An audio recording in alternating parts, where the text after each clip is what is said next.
Chapter 600. The old man sneered impatiently. Why do you have so many *T questions? I'm just a slave who can't control my own body. Helian Wei is the guest of the princess tomb. If you want to ask, he's the one who led the cavalry to chase after you.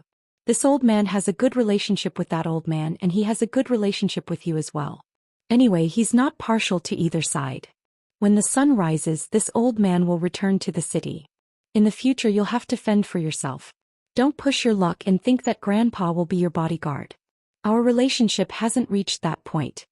Su Fengnian bowed and said, "Thank you, Grandpa Chu." The white-haired old man showed a regretful expression and waved his hand. Don't be so sentimental. Get lost. The black sword box with the 3 ancient swords was not big. He put it in the box together with the spring and autumn thunder. It was not suitable for him to go to the magistrate's mansion anymore. It was enough to let Helian Wei know that he didn't die in the Yellow River. As for the tomb robbing between the Zhong and Lu families, Su Fengnian didn't want to get involved. Whether they could find the dragon wall or not, it all depended on whether Zhong Shentong lived up to the name Shentong or not. The fire dragon armor and the tiger talisman in Emperor Qin's mausoleum had sunk to the bottom with Luo Yang. The mountain of golden armors had also collapsed after Luo Yang cut open the mountain. This huge project was 100 times more difficult than cutting the river. Su Fengnian flew to the other side of the Yellow River. While in the air, he lowered his head and looked down. The old man's clear voice came from afar. If there's a chance, go to this old man's grave and propose a toast to old Huang. Tell that blockhead that if you compete with him in this life, you'll be the most convinced when you lose. Su Fengnian flew a few miles and noticed that the otherworldly item was following him. He stopped and asked with a frown, "What are you doing?" The red-robed core formation stage cultivator licked his lips and raised his hand stiffly, pointing at the green armor on Su Fengnian's body. Su Fengnian thought about it and weighed the pros and cons. This python robe was really not suitable for him to wear, so he simply took it off and threw it to the Dahong Pao otherworldly item. Unlike the fire dragon armor and otherworldly items, the green python armor could help increase the cultivation of the Daning realm. Although Su Fengnian was a little regretful that he couldn't wear the green python armor back to Beiliang, it was better than showing off in Beimeng. The green python armor was too eye-catching. Not to mention the others, the Princess Grave and the Devil Zhongliang would be the first to target him. It was unknown how the otherworldly item had put on its green armor without taking off its red robe. Its 4 arms swayed as if it was dancing with joy. Su Fengnian felt that it was ridiculous. After laughing, he began to run forward. However, after a moment he stopped and turned around. His murderous aura was thick as he said, "Do you really want to pester me? I have the spring and autumn sword. It's very suitable for me to kill a filthy thing like you. Don't think that you can easily win." The otherworldly item's red robe spun, and the 2 expressions of joy and sorrow kept repeating. Su Fengnian asked doubtfully, "You don't want to go back to the princess' grave? Do you want to follow me?" The red-robed otherworldly item tilted its head and stared at Su Fengnian. Su Fengnian continued, "Do you want to use me as the most delicious tonic in the world? You don't want to kill me but just slowly nourish me?" The otherworldly item's sorrow expression turned into joy. The answer was obvious. Perhaps only Su Fengnian would do business with the red-robed core formation stage cultivator in this world. You can't monopolize the benefits. If I take you with me, I won't be able to live in peace. It's almost the same as me wearing the green python armor. The otherworldly item covered half of its face with one hand and made a throat-slitting gesture with the other. Su Fengnian was so angry that he laughed. "Do you really think that I'm an immortal? Do you think that I can know what you're talking about just by making a few gestures?" Every time the otherworldly item thought, it tilted its head and moved sluggishly. Then it pointed at the dragon wall of the Yellow River and drew a big circle. It repeated the throat-slitting gesture and drew a small circle. Su Fengnian thought for a while and asked skeptically, "You mean that Luo Yang has a big idea and a small idea? She will kill me? So as long as you're fed you will protect me?" The happy expression. One wave after another. It was really restless. Su Fengnian asked an important question, "Then tell me which one is more powerful. Big idea or small idea?" The otherworldly item hesitated for a while. It drew a big circle and then a small one before cutting its own throat. Su Fengnian understood and exhaled in relief. It drew a small circle, pointed at Su Fengnian and then cut its own throat. Su Fingyan took a deep breath. I've seen the embroidery on the sachet of a maid from the Zhong family. Is the small idea of your family a woman with half a face? The otherworldly item nodded stiffly. Then it turned into a pitiful face. Su Fingyan turned around and waved his hand. All right. We can fight side by side for our future. Let's go. Let's go. On the other side of the river channel, the white-haired old man stood at the same spot for a long time. Then he clicked his tongue and said, You're not in trouble. This old man just teased the woman in the princess grave. Then his shoulder blades were locked and he had to be a slave for the rest of his life. Seems that you have some skills. The old man dragged his saber and walked slowly while sighing with emotion. The handsome young man he had met for the first time in the lake had grown up. The yellow river fell into the big channel at Hoku Waterfall. A wisp of black hair and a wisp of white hair floated on the water surface. It was like a lotus rising from the water. She was still smiling. Chapter 601. The next chapter, The Sound of Thunder and Buddha's Song, will be updated tomorrow. With the red-robed otherworldly item, even if Su Fingyan could not travel at night, he could only choose the desolate paths and head north. However, this was not too far from his original intention. He was used to the rough sand of the desert, so this little bit of suffering was not painful or itchy. This made Su Fingyan feel reassured. The key to his decision to bring the Dan Ing along was that the otherworldly item was actually an anti-tracking grandmaster. It could eliminate the residual aura that even Su Fingyan did not expect. It was extremely skilled. With such a protective talisman or even a life-saving talisman, Su Fingyan felt a lot more at ease. Looking at its 2 faces and 4 arms, it did not look so repulsive anymore. Occasionally they would stop to rest and play some childish tricks with it. Su Fingyan walked on the Gobi Desert that stretched as far as the eye could see. According to the geographical records in ancient times, this place used to be a river that was 3 miles wide. This was simply shocking to the later generations. Su Fingyan stood on a piece of dead wood that was exposed under the scorching sun and muttered to himself, Based on our speed, we will reach the Aquarius state in less than half an hour in the northwest. The person I want to meet is there, living in seclusion by the Ruoshui River. The reason why I risked my life to fight Luoyang was because if I was late, everything would be in vain. That old man is really hard to please. But if you put yourself in his shoes, you can't really blame him. He's a big shot who has already enjoyed the taste of being a minister. Why would he risk losing his chastity in his later years to discuss matters with a young man like me who doesn't even have much in the way of benefits? At this point, Su Fingyan subconsciously touched his chin. He snorted and cursed. So it turns out you already have stubble. He used the Huangtong flying sword to shave off some of the prickly stubble. Taking advantage of this time, he weighed his current assets. There was no doubt that he had entered the initial stage of Vajra. Among the 12 flying swords, the Morning Dew Golden Thread Tae 3 swords had already matured. He also carried a pair of Spring Thunder and Spring Autumn swords and 3 small wooden horses and bulls. Even Su Fingyan himself was scared of these handy weapons. His outfit could make those heroes and heroines who had never touched a famous weapon in their entire life die of envy. Su Fingyan could not advance any further. He was still able to endure and not turn the page. Fortunately, he had the moves such as Kai Shu Fu Yao and Immortal caressing his head. He practiced them over and over again and became more and more familiar with them. Even if he was bored, he could still call the otherworldly item Dan Ing to warm up his hands. He ran and fought all the way, which was extremely imposing. Su Fingyan ran like a wild horse for nearly a month. He meditated several times and came back to his senses from the cold sweat dripping down his body. He repeatedly asked himself if he would still have the courage to kill Luoyang if he went back to the gamble that he made when he fell into the Yellow River.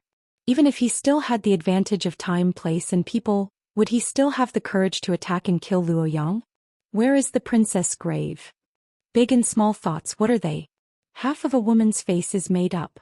No matter how beautiful the other half of her face is, she still looks like a female ghost. You can imagine Zhong Liang's taste. Su Fingyan knew that the otherworldly item would not answer him. Instead, he liked to ramble. The closer he got to Aquarius state, the wider the sky and the wider the earth. As a lone traveler, he felt more and more insignificant and lonely. Sometimes, the otherworldly item would disappear from his sight from time to time. Therefore, the journey was not too boring. For this trip to Beimang, he had initially followed the Fish Dragon gang. Then he brought along Tao Manwu. Later on it was Lu Qin. Now that he brought along the otherworldly item Danning, it was the easiest journey. Its strength was not ordinary and Su Fengyan did not need to be responsible for its life or death. There was a large river at the border of Aquarius State called the Ruo River. It was said that the water was so weak that it could not float. Su Fengyan finally arrived at the Ruo River. He scooped some water to wash his face and felt refreshed. He could feel the otherworldly item's aura. However, it was useless to turn his head to check. Su Fengyan restrained his qi and walked along the river. If he wanted to cross the river, he would have to cross the river. Then he saw a ferry with a sheepskin raft approaching the opposite bank. Obviously, the Ruo River was so weak that it was a complete nonsense. This made Su Fengyan very disappointed. As he approached the ferry, he saw a pair of shabbily dressed grandfather and grandson. The old man wore a tattered Daoist robe with a yin-yang fish embroidered on the back. He held a green bamboo pole as a walking stick and carried a book box just like Su Fengyan. The child's face was so tan that it looked like only a pair of small eyes were left. When he looked at people, he did not look like a simple child.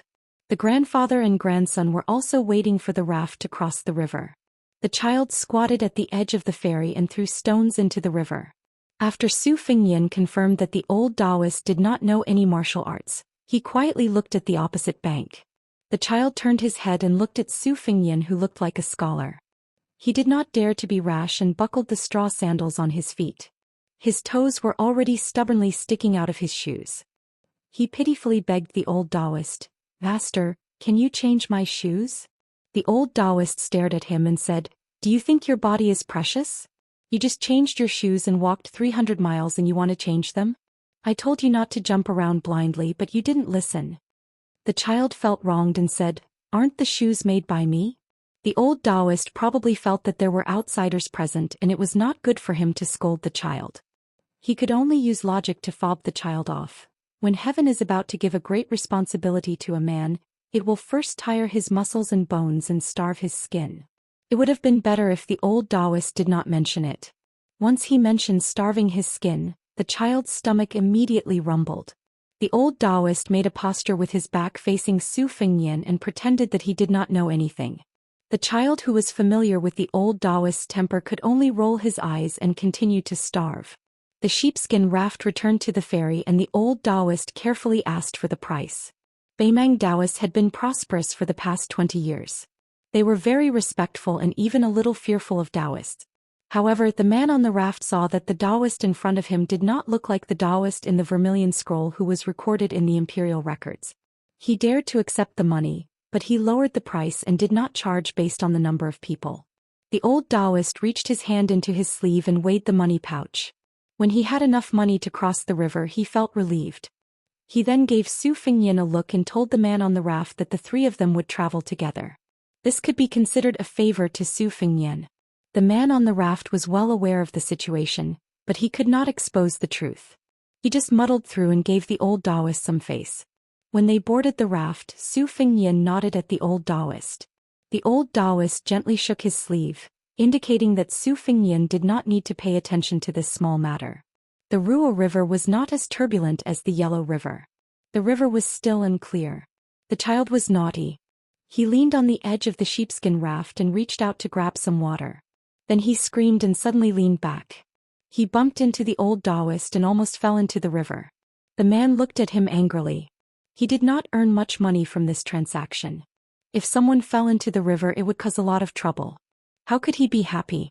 The child pointed at the river with a trembling finger and stammered, "There's a water ghost." The old Daoist felt that he was being nosy and scolded loudly, "Children do not speak of strange forces and chaotic gods." The old Daoist's mouth was full of Confucian classics. If he was not wearing a Daoist robe, he would really be a pedantic old scholar. After the child recovered from his shock, his face turned red. "It's really a water ghost. It's wearing a red dress and it's a female ghost." Su Fengyan caught a glimpse of a red robe from the corner of his eye. It was like a red carp swimming near the raft. In a flash, it was stuck to the bottom of the sheepskin raft. The old Daoist obviously did not believe the child's solemn vow and angrily shouted, "Shut up." Chapter 602. The child kicked the raft angrily. Fortunately, the man on the raft did not see it. Otherwise, he would have increased the price. When they reached the shore, Su Fengyin took out some silver and threw it to the man. The old Daoist was stunned for a moment before he smiled and did not refuse. The dark-skinned child was probably frightened by the red-robed female ghost, so he jumped off the raft and fell flat on his face. The old Daoist was helpless. The three of them walked to the simple ferry. As they were all from the southern dynasty, the old Taoist felt lucky to meet someone from the same hometown. He cupped his hands and bowed slightly. I am Taoist Jie Wei, the supervisor of Yenyang Temple. My name is Luo Pingyang. You can call me by my name. Su Fengyin cupped his hands respectfully and returned the greeting. Greetings, Supervisor Luo. I am Su Qi. Taoism and Buddhism were similar. There was also the saying of the jungle. This was especially true for Northern Mang's Tao and Virtue sect. Their power gradually swayed over the three sections. Normally speaking, as a Daoist monastery's great figure, the position of supervisor could be counted on one's fingers. One must possess great merit and virtue to assume. They also had to be proficient in abstinence and ritual as well as exorcising ghosts. However, judging from the Daoist attire, Su Fengyin knew that this was probably a supervisor of an unknown small monastery. It was hard to say if that Yenyang monastery even had 10 Daoists. At this time, Su Fengyin was carrying a book on his back. His clothes could not be considered beautiful, but they were clean and neat. His face was also elegant and handsome. In terms of bearing, Daoist Luo could not compare to him. It was no wonder that the old Daoist wanted to befriend him. Logically speaking, there should be a wine shop near the ferry. As expected, the child said excitedly, Master, there is hope there. Hope was the straw pole commonly used in small wine shops. The pole was hung in front of the shop to attract customers. The old Taoist was embarrassed. If there were no outsiders and he knew his disciples well, he would not need to puff himself up at his own cost. He only needed 2 bowls of water to deal with it. The money to cross the river was paid by the young master. If he sat down in the wine shop, he would not have the face to let the strange scholar spend it. However, if he paid for it himself, he would not be able to go to the Tao De Sec's water and land temple after a few bowls of wine. Su Fengyin understood the ways of the world. He immediately said, After walking for half a day, we have walked for almost 100 miles. We are in the middle of nowhere. If Supervisor Luo doesn't mind, would you like to sit with me? It just so happens that I also believe in old Huang's teachings. Unfortunately, I don't know much about most of them. I hope that Supervisor Luo can help me clear up my doubts. The old Taoist smiled and said, Young Master Su is interested in Tao. It is a good thing. As they walked slowly, the child secretly sized up this foolish but rich young master. The old Taoist gave him a chestnut and then said to Su Fengyin, The root of the world is Tao. However, my knowledge is shallow and I dare not boast. I only know a thing or two about the meridian flow and the 8 methods of the spirit turtle. I only know a little about the Tao of refining qi and cultivating Dan. Su Fengyin nodded. The group of 3 sat down at a greasy table outside the tavern and ordered a jar of wine and a few kilograms of cooked beef. In the Liyang dynasty, many taverns did not allow the private sale of beef, and slaughtering pigs and cows without permission was even more of a violation of the law. However, in northern Mang there were no such misgivings. The child wolfed down the food. Even if his master was angry, he didn't care. The old Taoist still felt sorry for this disciple of his who had a lot of problems. He smiled apologetically at Su Fengyin and was more reserved. He took a sip of wine and tore a piece of beef into his mouth. His mouth was filled with the fragrance of wine and meat. The old Taoist who finally tasted meat was intoxicated. Su Fengyin took down his bookcase and drank slowly. The child looked up and said vaguely, Master, why are you not in the mood to recite poems and sing songs today? The old Taoist laughed and scolded, Do you think you are in the mood for poetry because of your gluttony? There is no end to it. Su Fengyin smiled. The old Taoist hesitated for a moment and then took out a thin book sewn with inferior paper from his bookcase. This is my poem draft. If young Master Su doesn't mind, you can take a look at it. Although it is called a poem draft, there are many small tunes in it. It does not avoid the slang, so it is not stylish. Su Fengyin was surprised and said, Then I have to read it carefully. Having good poems to go with wine is a great thing in life. Su Fengyin wiped his hands and took the poem draft. He slowly flipped through the pages. At first glance, the poems were like a talented scholar longing for a beautiful woman. However, there were some small tunes and phrases that even Su Fengyan felt were very interesting. For example, in spring there were orioles and swallows. Everything was green and full of charm. At first, Su Fengyan could still drink a few mouthfuls of wine and eat a few pieces of meat. However, halfway through the poem draft he was lost in thought. Liver and intestines are refined 100 times. Iron in the furnace. Riches and honor are like butterflies on the pillow. Scholarly achievements and fame are like snakes in the wine. Old and helpless, the sharp wind is exceptionally cold. The thin snow is especially heavy, blowing and crushing my hut. At the end of the poem draft, it was as the poem had said, the people are in a terrible situation. The scholar sighs deeply. As time passed, the poem drafts were ordered one after another. It was probably Luo Pingyang's state of mind. From a talented scholar under the moonlight, he gradually became depressed and helpless in his middle age. Finally, when he was old, he suddenly became sentimental. Su Fengyan closed the poem draft and praised, "If only my second sister were to read this, how good would it be?" The old Taoist priest was confused. He did not have the confidence to begin with and was slightly embarrassed. Su Fengyan silently returned the poem draft and did not speak anymore. If it was 4 or 5 years ago, wouldn't this poem cost him a few thousand taels of silver? This Daoist Jiawei, who had never been recognized in his life, was probably used to running into a wall everywhere. He did not feel disheartened even after taking back his poem. He was already content with a free meal that fell from the sky. Su Fengyan asked, "Does Supervisor Luo know that the dragon tree monk of the 2 Zen temples went to the Tao Te sect?" The old Taoist priest shook his head and said, "I have not heard of it." The old man continued to mock himself. The Liang dynasty has the custom of debating Buddhism and Taoism. If it was in Beimang, a Taoist priest and a monk's debate would be like a chicken talking to a duck. The Taoist priest slapped his thigh and said in annoyance, "Don't mess up the Tao Te sect's water and land temple. If it is a wasted trip, I will be in big trouble."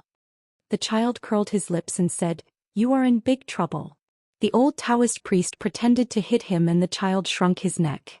After eating and drinking to their heart's content, they found out that Su Fengyan was also going to the northwest of the Aquarius state and would have a meal along the way. The 3 of them set off together and walked until dusk. It was still desolate and there was no place to stay. They could only use the sky as their blanket and the ground as their bed. After lighting a bonfire, the child was tired and went to sleep early. The old Taoist priest did not forget to say, "A foolish child does not know what is good or bad." After that, Su Fengyan asked a few superficial questions about Taoism. He did not dare to ask too much as he was afraid of embarrassing Supervisor Luo. The Taoist priest Luo Pingyang was hesitant. After making up his mind, he suddenly asked Su Fengyan, "There is something that I don't know if I should say it." Su Fengyan smiled and said, "Say it, Supervisor Luo." The Taoist priest gritted his teeth and said in a low voice, "When I was young, I learned the qi observation technique from a Zhenren. Looking at your face, it seems that someone close to your family has gone there. It is either surnamed Song or Li. If possible, I advise you to return home." Su Fengyan was stunned and did not speak. The old Taoist priest sighed and said, "I am not very accurate. If I say something bad, please do not blame me." Su Fengyan nodded his head. The old Taoist priest looked at this gentle young master facing the bonfire and his lips trembled slightly. The old Taoist priest could not bear to look anymore. After a long silence, he looked into the distance and muttered, "The wind and waves threaten me, I am swept away by the wind and waves. The mountain ghosts laugh loudly. The wind and waves far away from me, I am far away from the wind and waves. The stars fill the sky and people sleep. People sleep." Chapter 603. 50 men from Bailiang served as a standard. A standard crossbowman's combat power far exceeded that of 300 ordinary armored soldiers. Bailiang's crossbowmen could be used as scouts, but not all of them could become crossbowmen. This time, even without the standard commander saying anything, Li Hanlin and his brothers already sensed that something was amiss. It was definitely not a small-scale battle like the usual one deep inside Dragon Waste province. Li October and the other seedlings were eager to give it a try. They were well aware that after waiting for so many years, the great battle was finally about to begin. Before the troops and horses moved, the provisions would move first. In addition to the provisions, there would also be a large number of scouts scattered in front of the army like scattering beans, concealing their tracks and quietly cutting down the weeds. As Bailiang's favored elite crossbowmen, they were qualified to carry the sharpest Bailiang sabers, the most penetrative light crossbows, and ride the most explosive, experienced horses. All the crossbowmen were wrapped in cloth and rushed north with their heads lowered. Li October was impatient and increased the speed of his horse. He was only half a horse's length behind the standard commander. He asked quietly, "Standard commander, where is the tiled building?" "That's the #1 military town in Dragon Waste province. Do we have tens of thousands of brothers following behind us?" The standard commander turned his head and glared at him. He did not want to answer at first, but after some thought he said in a deep voice, "Stop talking nonsense. Remember, this time when you encounter the barbarians' horse pens, don't leave any of them alive. Don't even cut off their heads. Don't delay the military situation. If you encounter a large army, turn back. As for the rest, even if it's a group of 300 to 400 Baimang cavalry, we'll still fight with our lives on the line. Are you afraid of death? If you are, then scram." Li October cursed, "I'm afraid of your grandpa." The leader, who had been in the military for 20 years, was obviously in a very good mood. He smiled for the first time and joked, "I'm really your grandfather. I've been your father and mother all these years for you bastards." He was already used to the whip that could split open one's skin, not to mention the cursing of the chief. Besides, the chief was not wrong. The wandering crossbow regiment that October Li was in, which was once ridiculed as a hedonistic regiment, was a light cavalry regiment. Before joining the regiment, there were very few gentle, respectful, and thrifty people among them. They were all descendants of generals who were used to riding roughshod over the local prefectures and counties. Occasionally there were some harmless ones who were prideful in their bones. After joining the regiment, they were all disciplined and well-behaved. Even a fart from the chief was more effective than the earnest advice of his high-ranking father. Li October's eyes sparkled. He didn't dare to nag at Chief Biao. He slowed down his horse and rode side by side with Li Hanlin and Lu Dou. He chuckled and said, "We guessed right. It really is a big battle." Li Hanlin said grumpily, "Shut up. Do you want a piece of bamboo as a reward?" Li October said anxiously, "Do you think I'm a chick? This is for new scouts who can't keep their mouths shut. I can't afford to lose face like that." "You're not that far off from a chick," Lu Dou said coldly. Li October's face turned red. He was about to curse, but he soon stopped himself. With his accumulated military merits, this chick was already on the same level as the deputy chief. Only Li Hanlin could compete with him. After a few real battles, Lu Dou's military exploits were outstanding, and he was now fully integrated into the standard. Although he was still a man of few words, even Li October, who used to stare at Lu Dou, regarded him as a brother, and even wanted to present his sister to him with both hands. Lu Dou's relationship with Li Hanlin, Li October, and the others could be considered to be very good. There was a spear pouch hanging from his saddle, and there were more than 10 short spears in it. The crossbowmen all carried a powerful crossbow with them, and they even asked about the standard commander out of curiosity.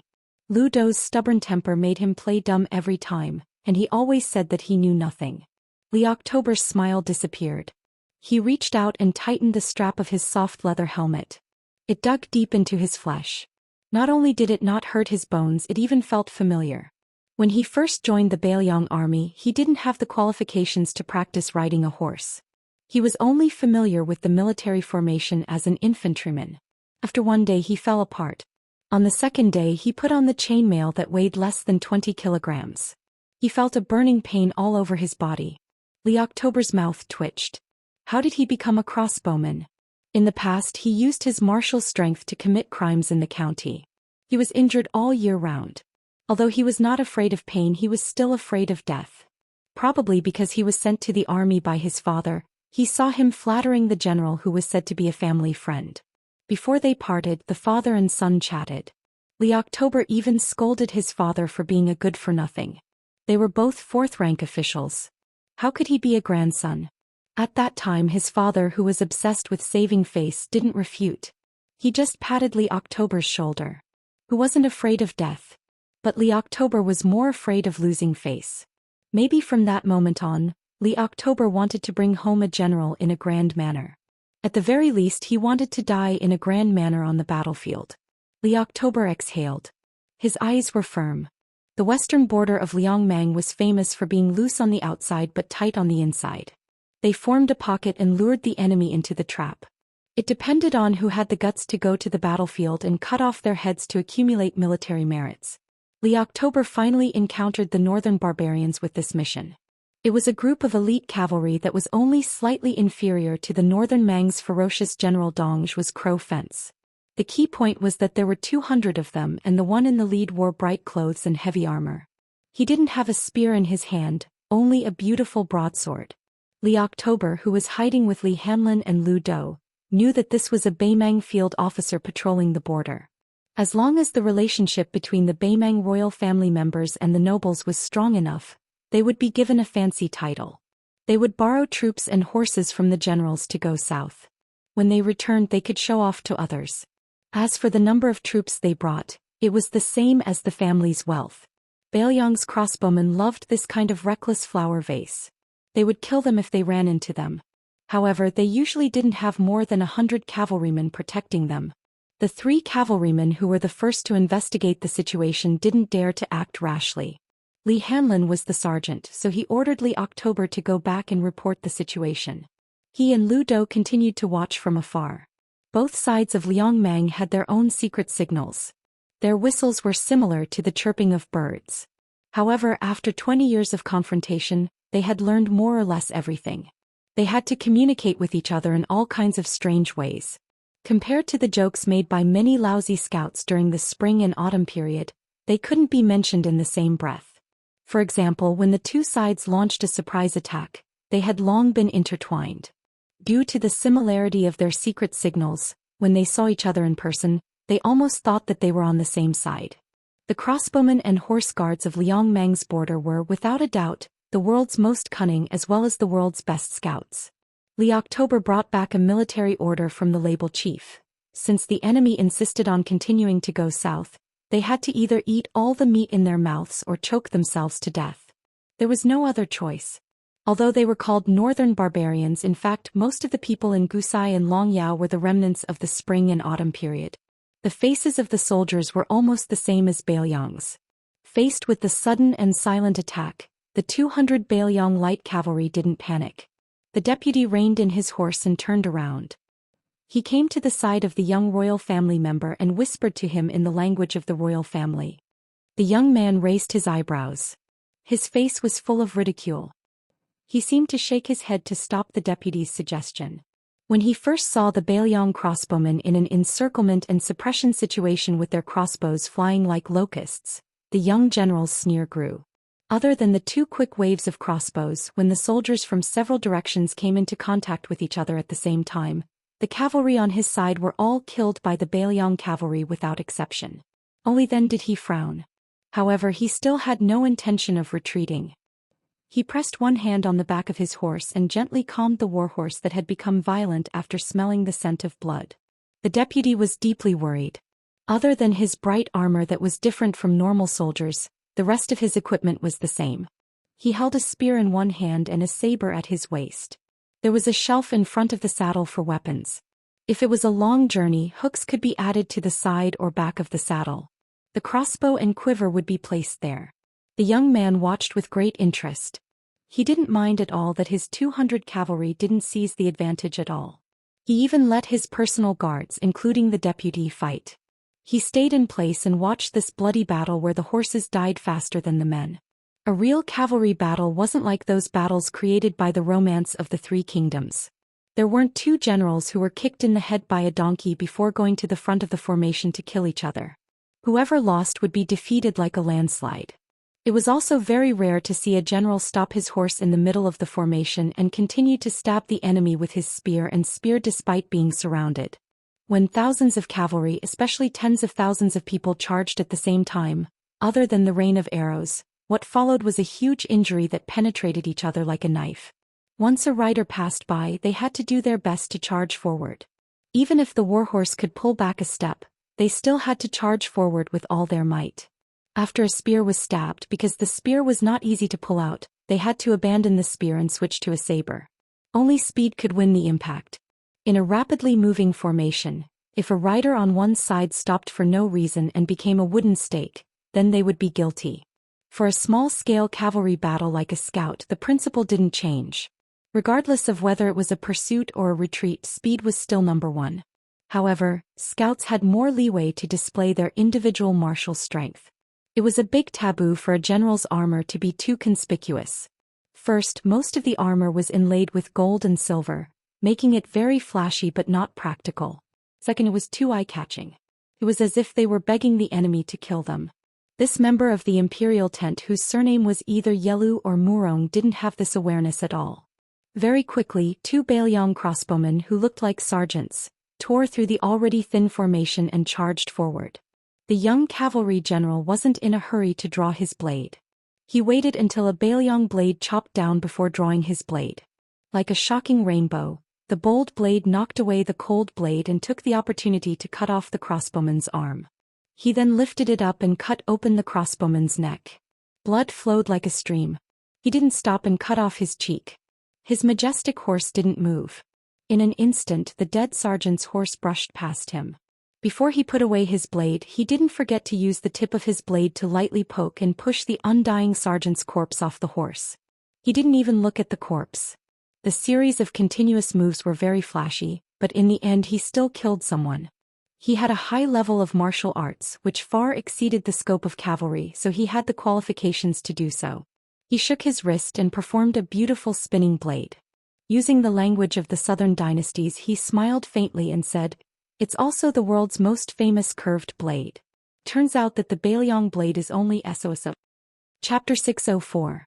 Horse battles emphasized speed and forsaking swords for sabers, especially Liang Mang's standard sabers. Both sabers had a slightly curved back and used the charging force of the horse to push out. When it came into contact with the enemy's body, the blade could instantly create a huge and continuous curved slide. Its cutting power was amazing, and even if it accidentally cut armor, it would not be easy to drop it. This was an effect that a straight-back saber of the same weight could not achieve. This was also the reason why Bailiang sabers were so famous. A Bailiang saber's curvature, thickness, and weight were all almost perfect. Baimang sabers were almost completely copied Bailiang sabers, except that the blade was longer and the curvature was greater. Of course, a straight-back saber was better when fighting on foot. However, whether it was Bailiang's 300,000-strong cavalry or Baimang's men who could control bowstrings, who didn't use cavalry to resolve all battles. The battle was on the verge of breaking out and no one could escape.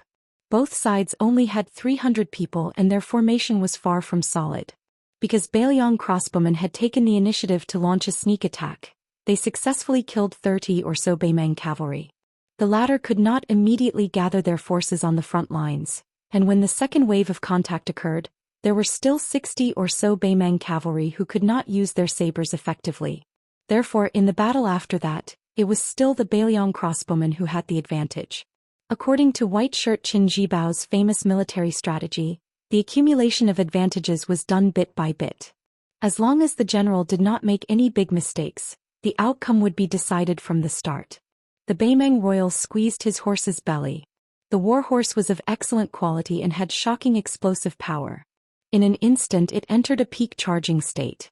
With one saber, it split a Bailiang crossbowman and his horse in half. The speed of the saber and the strength of the saber could be seen.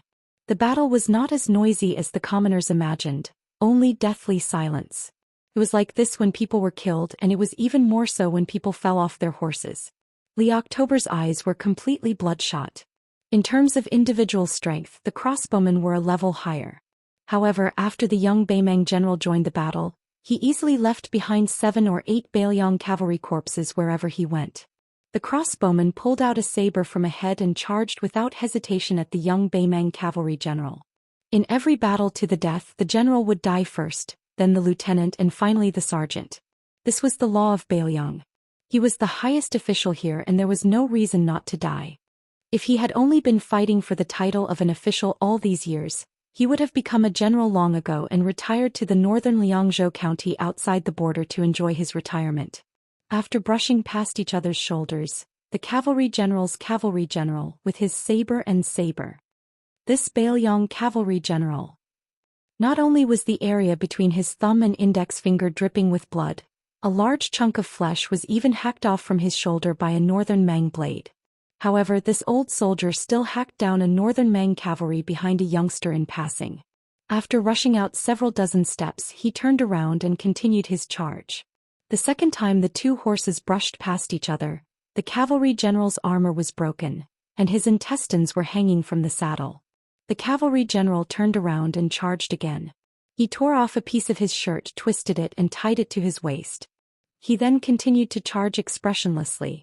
Li Hanlin, who had already killed 4 enemy cavalry, saw this scene. He gritted his teeth and galloped away, ignoring the pursuit. The young Beimang general Huang Zhou cut the cavalry general in half. He turned to look at the corpse rolling on the ground and sneered, "Trash, I'm not going to play with you this time." He then raised his head and looked at the situation, thinking about how to pick a few more fellows worth playing with. He didn't care how many of the 200 cavalrymen he had with him would be left behind. Li Hanlin jumped up from his horse when he was 10 steps away. He held his saber with both hands and slashed at the bastard's head. The man casually raised his saber to block and retreated a few steps with his horse. But that was all. He sneered and didn't take advantage of the fact that his opponent didn't have a horse. He simply jumped off his horse and fought at the same time. A Bailiang crossbow arrow was aimed at his face. He grabbed it without turning his head, twisted it and threw it to the ground. Li Hanlin spat out a mouthful of blood and stared at his opponent. Li Hanlin was stunned when he saw the horse pass by. It was Lu Daodu. Lu Dou bent down and lifted Li Hanlin onto the horse's back, while Lu Dou himself dismounted from the horse and rushed towards the northern barbarians. At the same time he threw out a short spear. The young man who killed the crossbowman didn't use his saber. He was very conceited and wanted to grab the short spear. Unfortunately, he didn't succeed. The short spear cut through his palm and stabbed toward his eyes. He hurriedly turned his head and scratched his cheek. Lu Daodu didn't engage in close combat. He kept a distance of 20 steps. He squeezed out a gloomy smile and said stiffly, "I'll play with you." The second spear was thrown. It was even more powerful. The general didn't dare to be careless. He dismounted and swatted away the short spear with his Beimang saber. His arm was numb and sore. That damned Bailiang soldier fought with his bag. Not only did the short spear in his bag fly toward him, he even had the time to pierce the bodies of the Beimang cavalrymen around him. Without exception, he killed them all by breaking their skulls. He even had the ability to leisurely hunt from 20 steps away and pull back a few short spears. Chapter 605. The Beimang young man who failed to gain any advantage was furious.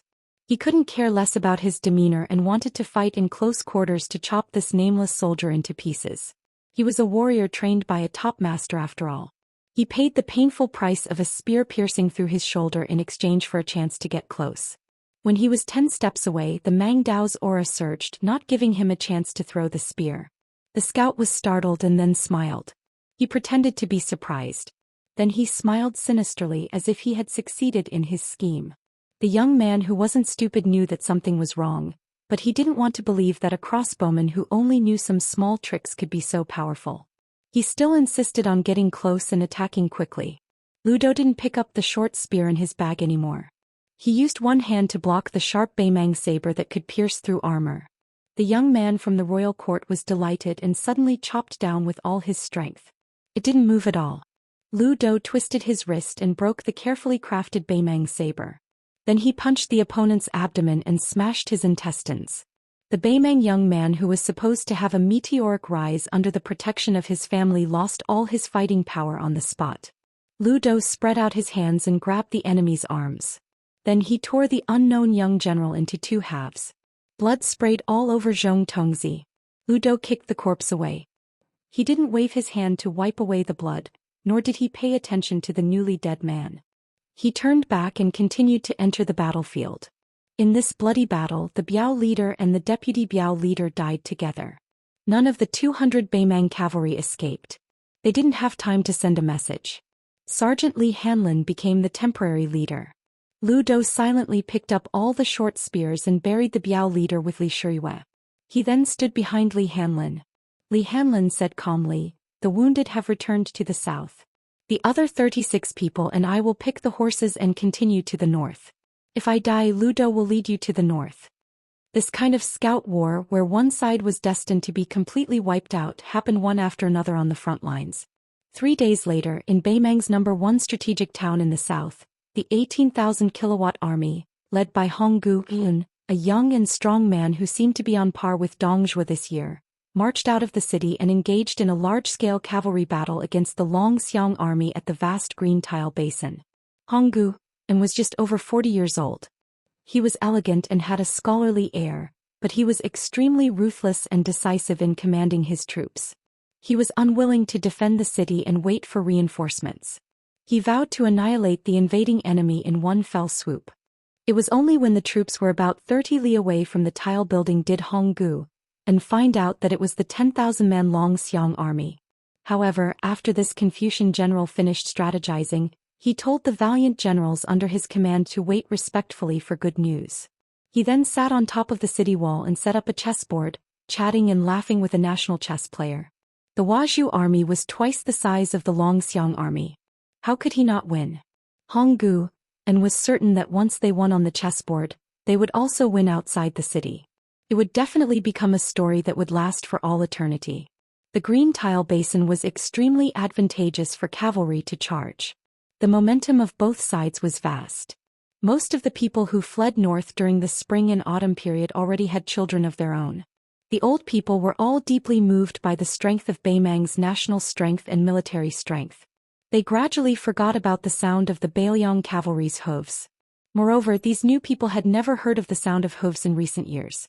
The Beiliang cavalry had once trampled all over the spring and autumn period. However, wasn't that an old debt? When the people in the tile-building city first heard about the battle, they were slightly panicked. However, their fear did not last long. They began to laugh at the Beiliang for daring to come to the tile-building city with a pitiful 10,000-man army. The two armies were like two torrents clashing against each other. The Wazhu army's howls shook the heavens. It seemed that their momentum had far surpassed the Beiliang cavalry, who were still silent during the charge. When they were 500 paces away, the Beiliang army shouted one word at the same time. Kill. On top of the city wall, Honggu Yun's eyelids twitched. The chessboard in front of him trembled more and more violently. In the end, the chess pieces were already jumping. A barefooted youth in black ran at the front with a black tiger. They left the elite cavalry of northern Liang far behind them, who were running as fast as thunder. The withered youth tied his hair into a braid. He grabbed the huge black tiger and smashed it at the enemy. Then he bent his knees and jumped into the sky, falling into the enemy ranks. It was extremely shocking. Did this idiot want to be the enemy of 10,000 people? After the black tiger fell, it instantly killed more than 30 cavalry. The black-clothed youth, who did not wear any weapons or armor, only ran in a straight line. Those who collided with him were all partially dead. The Wazhu army had cultivated a cavalry that specialized in killing enemy generals and brave men. There were about 300 of them. They were all dressed in ordinary armor, but they were tall and sturdy, strong and agile. They came from famous Jianghu families and were extremely good at fighting.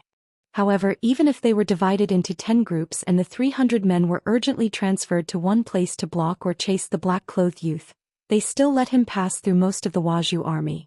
After the two armies mixed, the pressure on the youth was greatly reduced. He was like a fish in water, rushing straight to the city gate on the northern highlands of the green tile basin. A man and a tiger ran to the city gate. The youth stepped on the back of the black tiger and jumped to the top of the city gate. After asking the dumbfounded Honggu Yun a question, he pulled the latter's head out of his body. This was the Battle of the Green Tile Basin. When the second son of Rintu Su Longxiang stepped onto the stage for the first time, he slaughtered the Liang dynasty into an empty city. The Beiliang cavalry's hoofs were like thunder. 10,000 Xiang army, 10,000 thunder.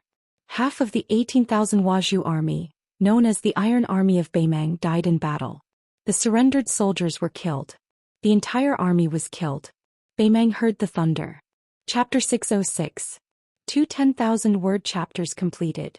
The southern dynasty had its own imperial court, but its rank was lower than that of the northern royal court.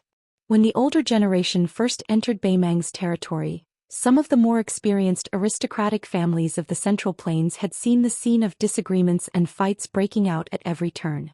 At that time they were shocked. They couldn't imagine that such an uncouth imperial court could challenge the Liang dynasty, which had already unified the spring and autumn period. Later, the empress showed mercy and the southern dynasty was established. This imperial court was obviously much more cultured and elegant. There were endless disputes in the main hall, and there were bound to be some red faces and ears. However, for more than 10 years, there had never been a quarrel like today, to the point where it was about to turn into a fight. All of this was due to the new smoke rising from the southern border. The 10,000 dragon elephant cavalry first slaughtered the strategic border town of Tile Building. If they had stopped after winning the first battle, it would have been fine. Then, under the leadership of the second son of the king of Bailiang, they made a detour and raided the next strategic town, Gentleman's Pavilion. The 6,000-long Xiang army unexpectedly defeated 8,000 soldiers and horses. The two major defeats of the southern dynasty were already an indisputable fact. The situation was not only hot but also painful. Except for Zhou Xian, who didn't dare to return, the other generals who held authority all kept silent. Occasionally they would exchange glances in the hall, then slightly shook their heads and sighed. On the contrary, the civil officials of the Jia surname Gaohua were quarreling. Among them, there was a fatty wearing a purple robe who scolded the most fiercely. He almost pulled out the 18 generations of Honggu An's ancestors, who had died for the country. Not only did he scold the civil officials who were giving orders, but he also insinuated that a few old generals were also included in the scolding. The fatty's saliva flew everywhere. This bastard surnamed Hong is fishing for fame. Even if I survive, I will stab him to death with a knife. The tiled city overlooks the green tiled basin. The cavalry has an innate advantage in the charge. You look down on the dragon elephant army leaving the city to fight, but you actually have the guts to let the idiot lead the troops to the bottom of the slope. What, do you wholeheartedly want to start a completely fair fight with the Northern Liang cavalry? Didn't Honggu and claim to be well-read in military books? What did he read so much that he defecated? I don't remember which old general's favorite student Honggu was. Who dares to remind me? Everyone in the hall quietly looked at an old general who was resting with his eyes closed. The general had white hair but a youthful complexion. He was very good at keeping his composure, and didn't seem to have any intention of being calculative with Fatty Dong. Fatty Dong's cheeks trembled, and he pointed to a third-rank official in charge of the Southern Dynasty's Ministry of Revenue. Using tile-building army and Gentleman's Pavilion army, we only managed to defeat half of the Northern Liang's Dragon Elephant army. You mother Kerr actually told me to have the border armies of Li Gu and Maolong take the initiative to pursue them. What? These 14,000 troops aren't human, they're all your Yuanjin family's mates. You think you can kill them as you wish? Old man, you sure have the boldness of not being afraid of squandering money when you have a big family. You are just playing with His Majesty's generosity. That aged civil official was so angry that his face turned ashen. His righteousness was awe-inspiring as he confronted that fatty. However, his voice was trembling as he said, "My Northern Mang nation's prestige cannot be disgraced. Our Southern Dynasty's generals and soldiers are not to be insulted." Fatty Dong's words were extremely harsh. He glared and said, "Dead old thief, guard your Ministry of Revenue well and make money.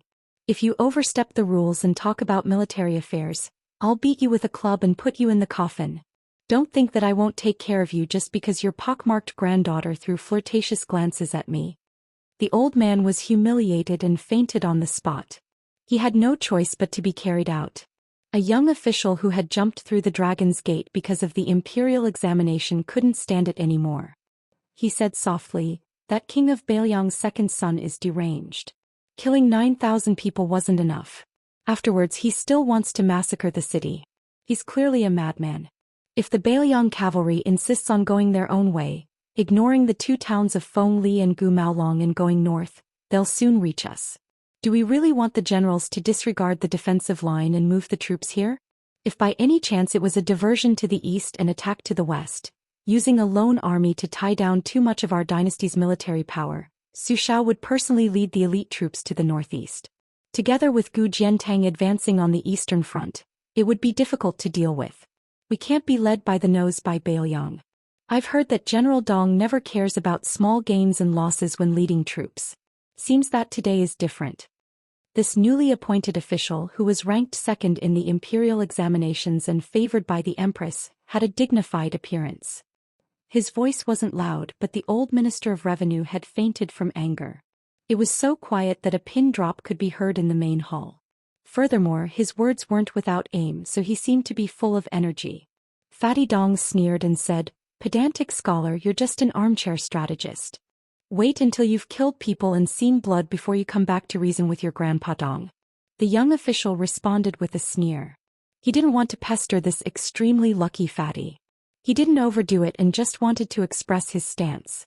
In the future, if what he said was true and the Empress came to settle accounts, it would be equivalent to trampling on Fatty Dong. Unknowingly, it would raise his own prestige by a large margin. However, before that day came, an old general's words made him feel ashamed.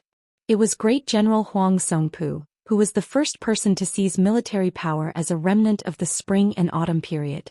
Although the Southern dynasty was showing signs of rising up from behind, Lu Gui, who was praised by the Empress as half of Su Shao, and Yang Yuanzhan, who was a commoner and had defected to the army, were beginning to overshadow Huang Songpu in terms of prestige. However, seniority wasn't important. Yang Yuanzhan himself was once half of Huang Songpu's vanguard. Furthermore, only old General Song was willing to discipline Dong Zhuo, the devil incarnate. As a result, Huang Songpu's words carried the most weight in the Southern dynasty. Hong Guyan, who had caused this disaster, was under Great General Huang Songpu. It was difficult for him to escape being scolded by Fatty Dong in the imperial court. Chapter 607. Unexpectedly, this time the old general stood on the same side as Dong Zhuo.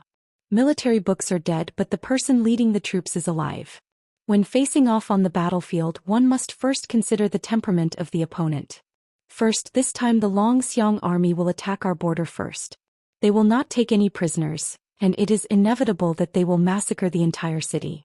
The strategy of conciliation is a joke to both Liang Mang and Liang Mang. Second, as Dong Zhuo said, the Xiang army's original intention was to take a detour and take over tile-building Gentleman's Pavilion, Ligu, Maolong and the other 4 towns. As for how many people will survive after the battle, I think Su Shao does not care at all. That young man with astonishing martial strength will not care even less. Using a lone army and a single battle, they do not expect to defeat half of the Southern dynasty's military strength, but they want to destroy the morale and popular sentiment that the Southern dynasty spent more than 10 years to accumulate. This is where Bailiang's evil intentions lie. When the next battle begins, the Bailiang army will be wiped out and trampled under horse hooves. With the example of the past, who dares not to surrender? Third, I guess that after the Xiang army goes north in one spurt of energy, there will definitely be a follow-up force, perhaps around 50,000 men. Whether or not they will attack is uncertain. We can choose whether to fight or not. If the Xiang army swallows Ligu and Maolong, then we will really have to fight. If they can't, then we can catch our breath. As for what Assistant Minister Lu is worried about, the Bailiang army wants to tilt our border forces to the west and tear open a hole for the army to advance from the northeast. Of course, it is not impossible. However, Assistant Minister Lu may not know that in order to prevent the Bailiang army from merging with Gu Jiantong's eastern front, the central front has been a large pocket. Even if the Bailiang army allows them to advance 800 li in one go and fill it with 160,000 men, they may not be able to fill it afterwards. If it really comes to that point, it will not be us or even the king of Bailiang and Gu Jiantang who have the final say. Only our emperor and the Zhao family's son can make the final decision. It's not convenient for me to say too much about the central front. I hope that Assistant Minister Lu can forgive me. The young official was in fear and trepidation. He was also proud that Huang Songpu, the king of the southern courtyard, had personally explained his doubts. He cupped his hands and said in a deep voice, "Lu Shu's knowledge is shallow." As the king of the southern courtyard, Huang Songpu was nominally in charge of 400,000 soldiers in the southern dynasty. However, the empress had always supported the Baimang generals and preceptors. They each had their own system and restricted each other. Moreover, Huang Songpu had gradually retreated behind the scenes in recent years. The so-called title of the king of the southern courtyard would sooner or later belong to someone else. If it were not for the urgency of this war and the need to intervene, he would have already faded out of the southern dynasty. Huang Songpu had never been on good terms with the 2 generals, Lu Gui and Yang Yuanzhan. He also did not have a good impression of Dong Zhuo. It was only when the situation was truly chaotic that Huang Songpu felt that he was unable to make ends meet. This was especially so after the death of the only one he could rely on, Hong Guan, which made the old general even more disheartened. A clan leader of the Jia sect frowned and said, "Since that lone army wants to attack Ligu Maolong regardless of the consequences, are we just going to let the remaining 4,000 Bailiang cavalry run amok in the territory?" Everyone knew that Lu Gui had a good relationship with the fat man. However, seeing the fat man's eyes darting around, the tall and mighty old general could not help but feel angry. He approached the fat man and gave him a hard kick. "You scoundrel who doesn't wake up early if there are no benefits. You've already spilled a few caddies of saliva. Aren't you just trying to solve this mess? Even the great king of the South Courtyard has spoken up for you. Why didn't you take advantage of the situation this time?" Dong Zhuo had a troubled expression. The 4,000 Long Xiang army is still manageable. However, that person 2-second son is really troublesome. If the two sides face each other and he comes to take the head of a general from an army of 10,000 and kills me, my two beautiful daughters-in-law will become widows. Won't they cry themselves to death? Lu Gui raised his leg and was about to kick again when the fat man hurriedly jumped away. The old general laughed and scolded, "Your family's daughters-in-law are the daughter of the mountain master of Bing Ti Mountain. Do you think you don't have powerful thugs by your side? If you don't dare to go to Bing Ti Mountain and call for help. It's best if you bring that person with you to Ligu. I'll allow you to bring 8,000 men to Ligu. No more than that. If His Majesty holds you accountable, this old man will take responsibility for you. If you dare to bring even one more soldier, just pretend this old man didn't say anything." Dong Zhuo said half-believingly, "Really? Don't turn your back on me after this. Right now all the civil and military officials in the imperial court can hear you." As soon as he finished speaking, Dong Zhuo rolled his eyes and muttered, "F***ce. It seems that when the time comes, no one will be willing to stand up and prove my innocence." The pillars of the southern dynasty all smiled knowingly.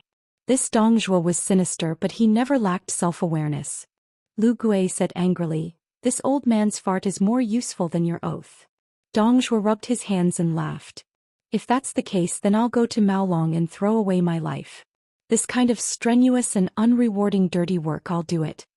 As soon as he finished speaking, Dong Zhuo trotted away as if there was oil on the soles of his feet. Lu Gui and Yang Yuanzhan, who had a good personal relationship, also left one after another. Huang Songpu still had to stay in the imperial court. Lu Gui waited outside the hall until Yang Yuanzhan came down the stone steps. The latter was known for being a man of few words. He calmly asked, "Dong Zhuo is going to Maolong and not Ligu?" Lu Gui laughed and said, "It's obvious that the Long Xiang army will slaughter Ligu. This bastard is lazy to the bone. If he can sit, he won't stand. If he can lie down, he won't sit." Yang Yuanzhan smiled old-fashioned. Lu Gui suddenly asked, "What do you think of that person who slaughters the second son?" Yang Yuanzhan said indifferently, "On the battlefield there is no immortal enemy." Dong Zhuo ran out like a wisp of smoke and did not forget to look back at the hall. He dug his ears and sighed, "It's so King noisy. Alas, when can I be the only voice here?" Daoist sect was built at the beginning of the Yellow River. It was rumored that there was a hovering mountain behind Heaven's Gate.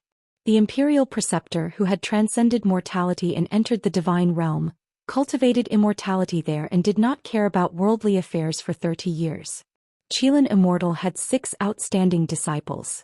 Other than the 2 immortals who were guarding Heaven's Gate and the foot of the mountain, the rest were scattered all over Beimang. However, when an old monk sat outside the fog of Heaven's Gate of Daoist sect, the 4 immortals who were preaching outside returned to Daoist sect except for the one in the palace. The kind-looking old monk did not say anything and sat down outside Heaven's Gate. Heaven's Gate was a natural hole formed by 2 towering peaks facing each other. Clouds and fog lingered inside. Outside the gate, there were 999 jade steps. Even if one walked up the steps and looked at the gate from a close distance, one would not be able to see the mystery inside. Outside Heaven's Gate, there were 18 Taoist temples, 9 on each side.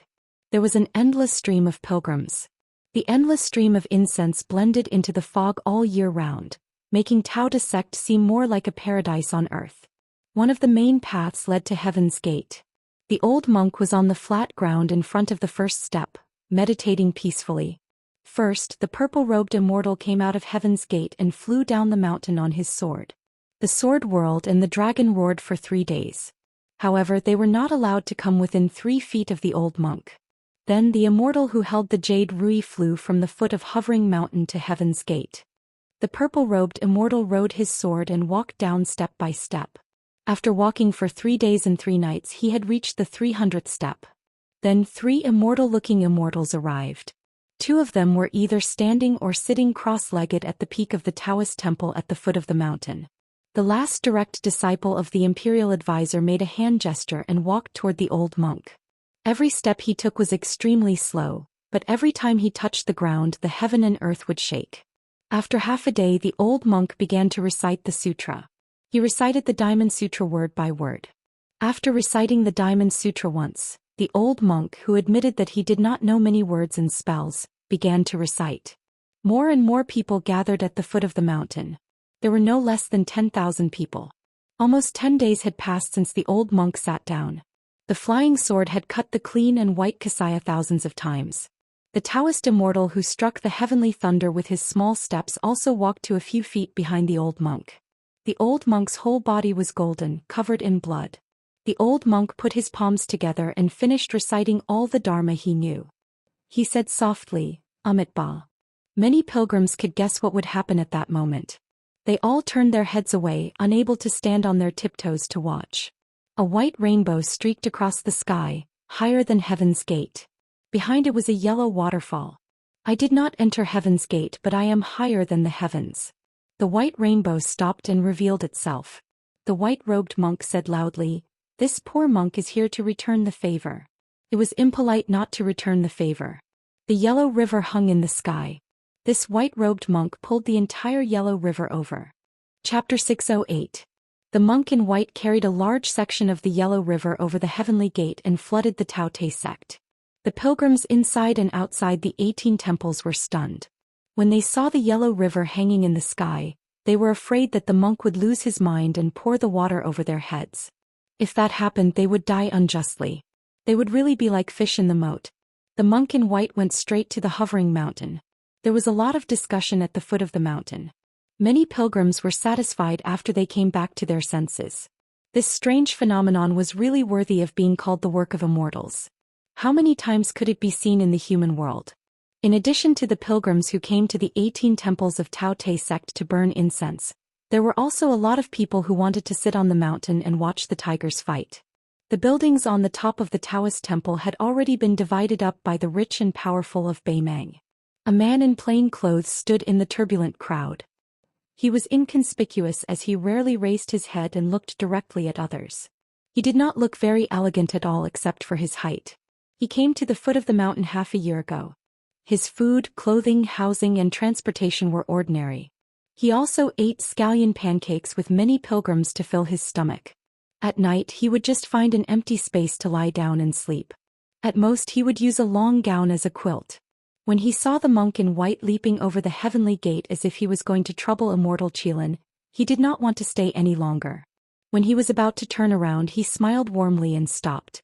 A short and sturdy man with dark skin came to his side. His arms were as long as an ape's and his earlobes were unusually thick, similar to the ears of the Bodhisattva statue. When ordinary people saw him, they would only say that he was blessed with good fortune. The middle-aged man's eyes were indifferent. He pursed his lips and stood side by side with the relatively young man in plain clothes. Comparisons were odious. The latter, who was originally not outstanding, immediately became gentle and elegant. He smiled and said, "I knew you would come, but I didn't expect to see you again." The dark-skinned man grunted in agreement. The man in long clothes raised his hand and put it in front of his eyes. He looked into the distance. The 2 immortals of Taoist sect stayed behind to guard the old monk in 2 Zen temples. The 3 immortals entered the heavenly gate one after another to stop the monk in white. He said with emotion, "The 5 immortals could not break the golden body of the dragon tree monk." The middle-aged man said calmly, "The sages of the 3 sects are different from us. When they reach the peak of their respective states, there is no need to be envious of them." The tall man in his 30s chuckled. "I thought you were going to tear that yellow river apart." The man shook his head and said, 5 spiritual masters ganged up on the dragon tree eminent monk.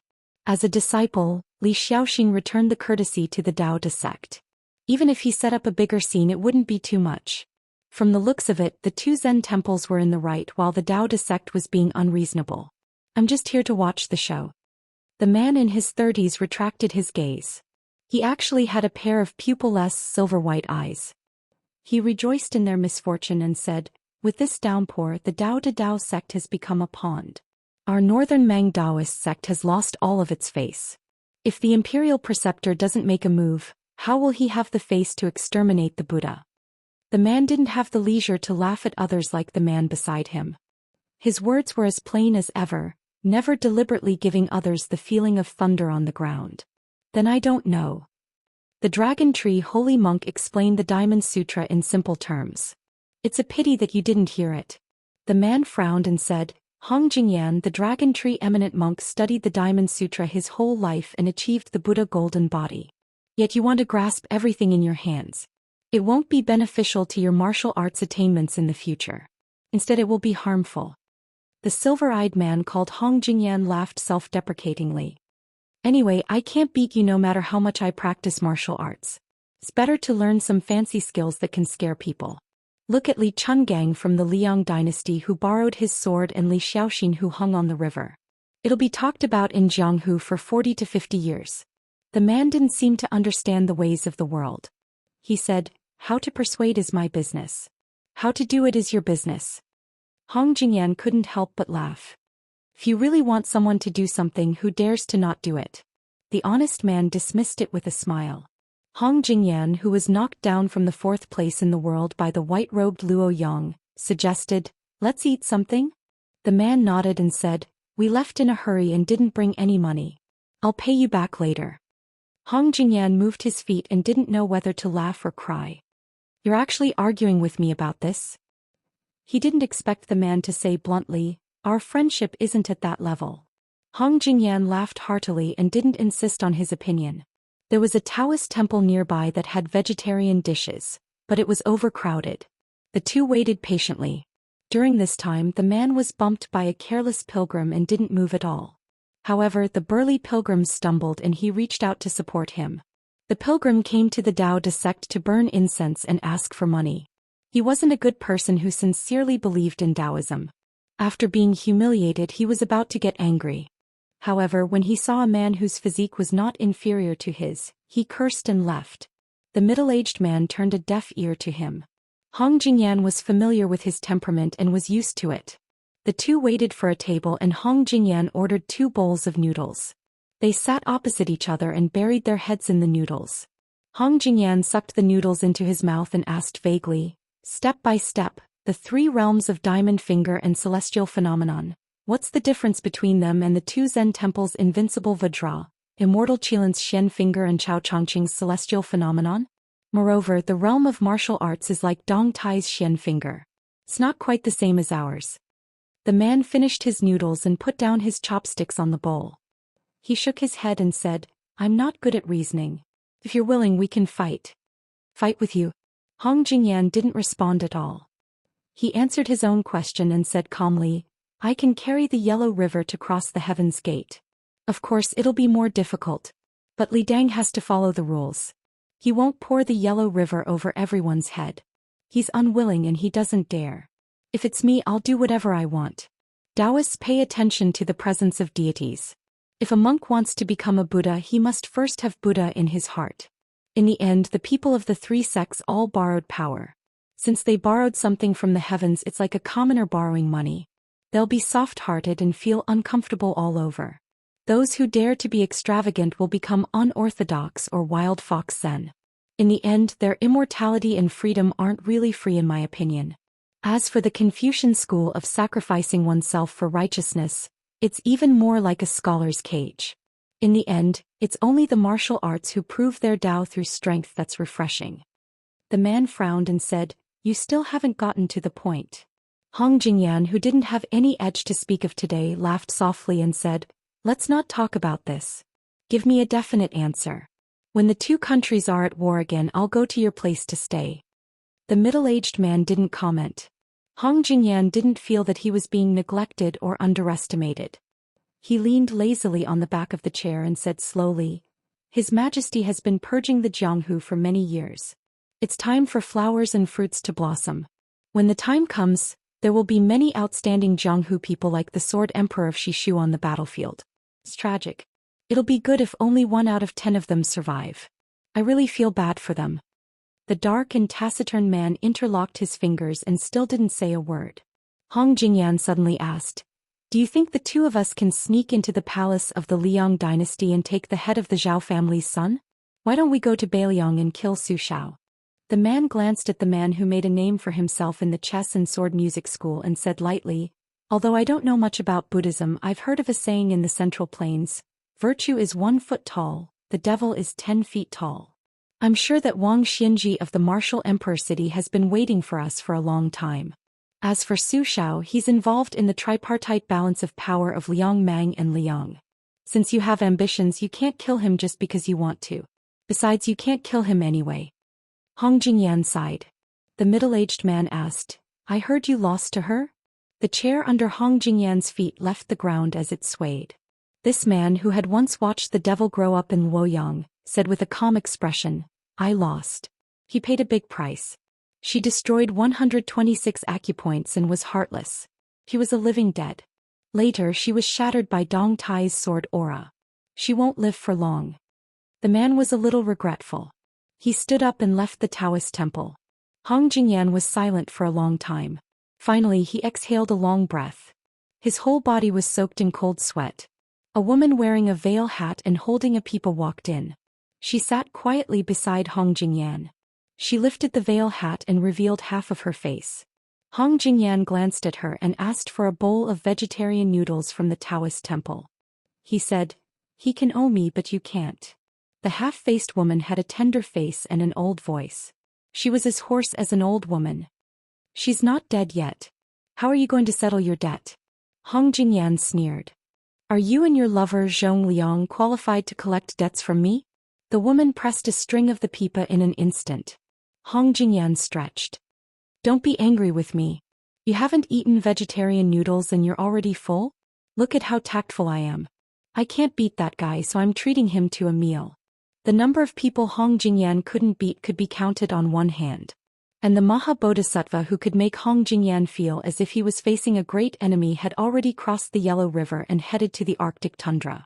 Chapter 609. Enjoying happiness together was a rare good thing. Taking a step back, having someone to bear hardships with was not bad either. The supervisor of the Yenyang temple had this kind of mentality. Eating and sleeping in the open with the scholar surnamed Su, it was a fortunate thing for him to have a companion to chat with on this trip. Jiuei Taoist Luo Pingyang was confident in his ability to read people's faces. Although this scholar's face and aura did not match, revealing an unfathomable oddity, no matter how bad he was, he would not be a bad person. Besides, he and his disciple were not worth the effort of others to swindle and cheat them. Even if they made meat buns, it would not be more than 200 caddies of meat. Over time, some small secrets were no longer hidden.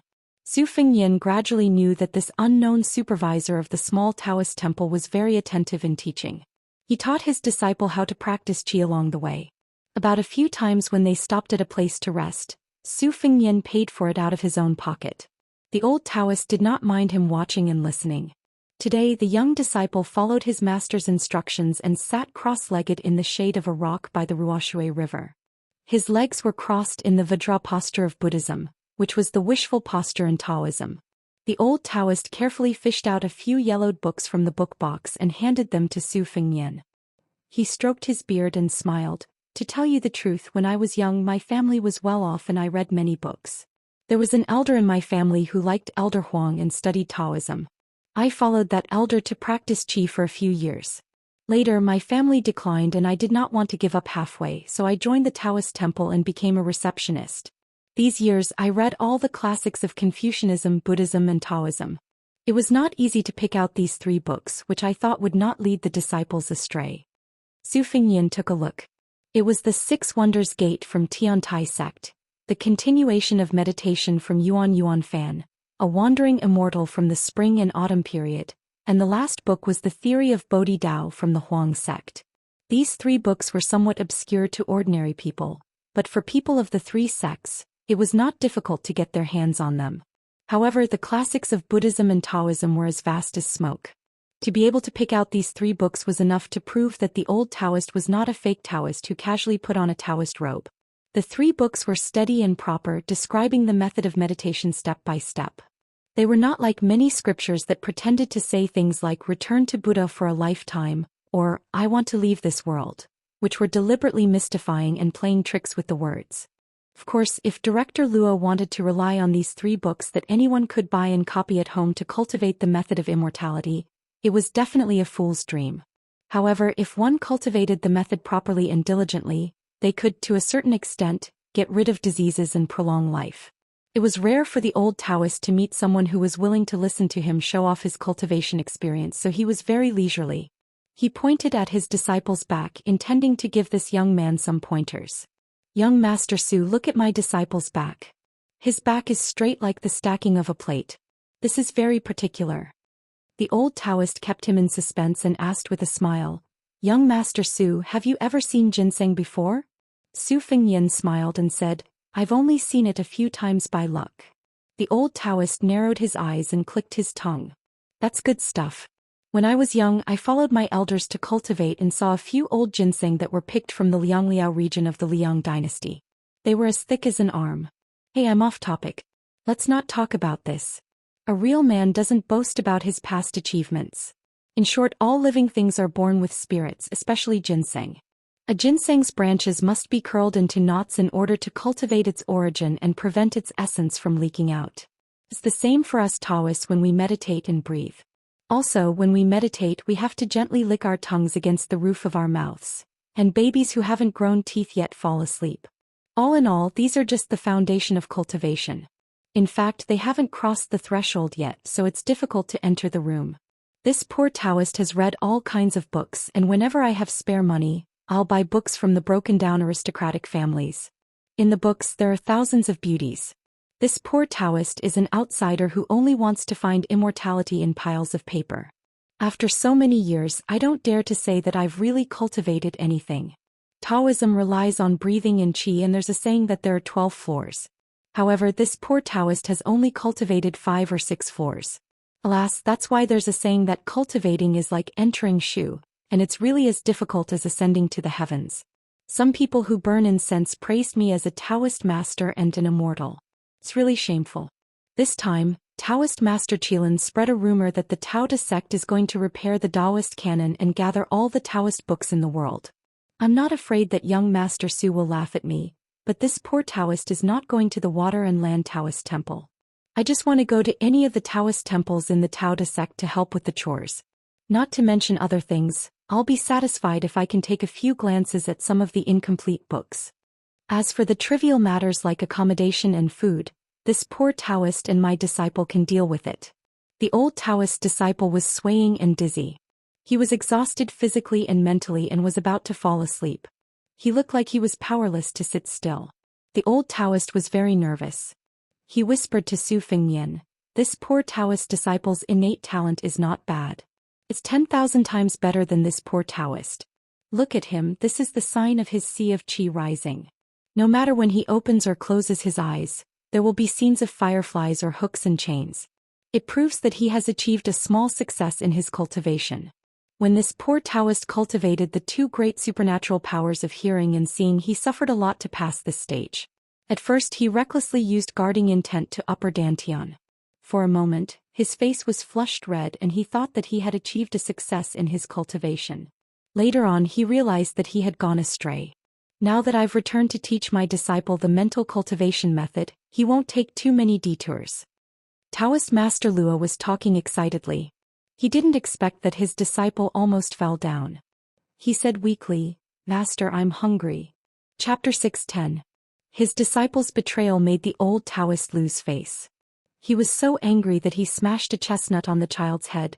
"Eat, eat, eat, you only know how to eat. You're such a glutton who doesn't make progress." If there were no outsiders present, the child would not mind being scolded and beaten by his master.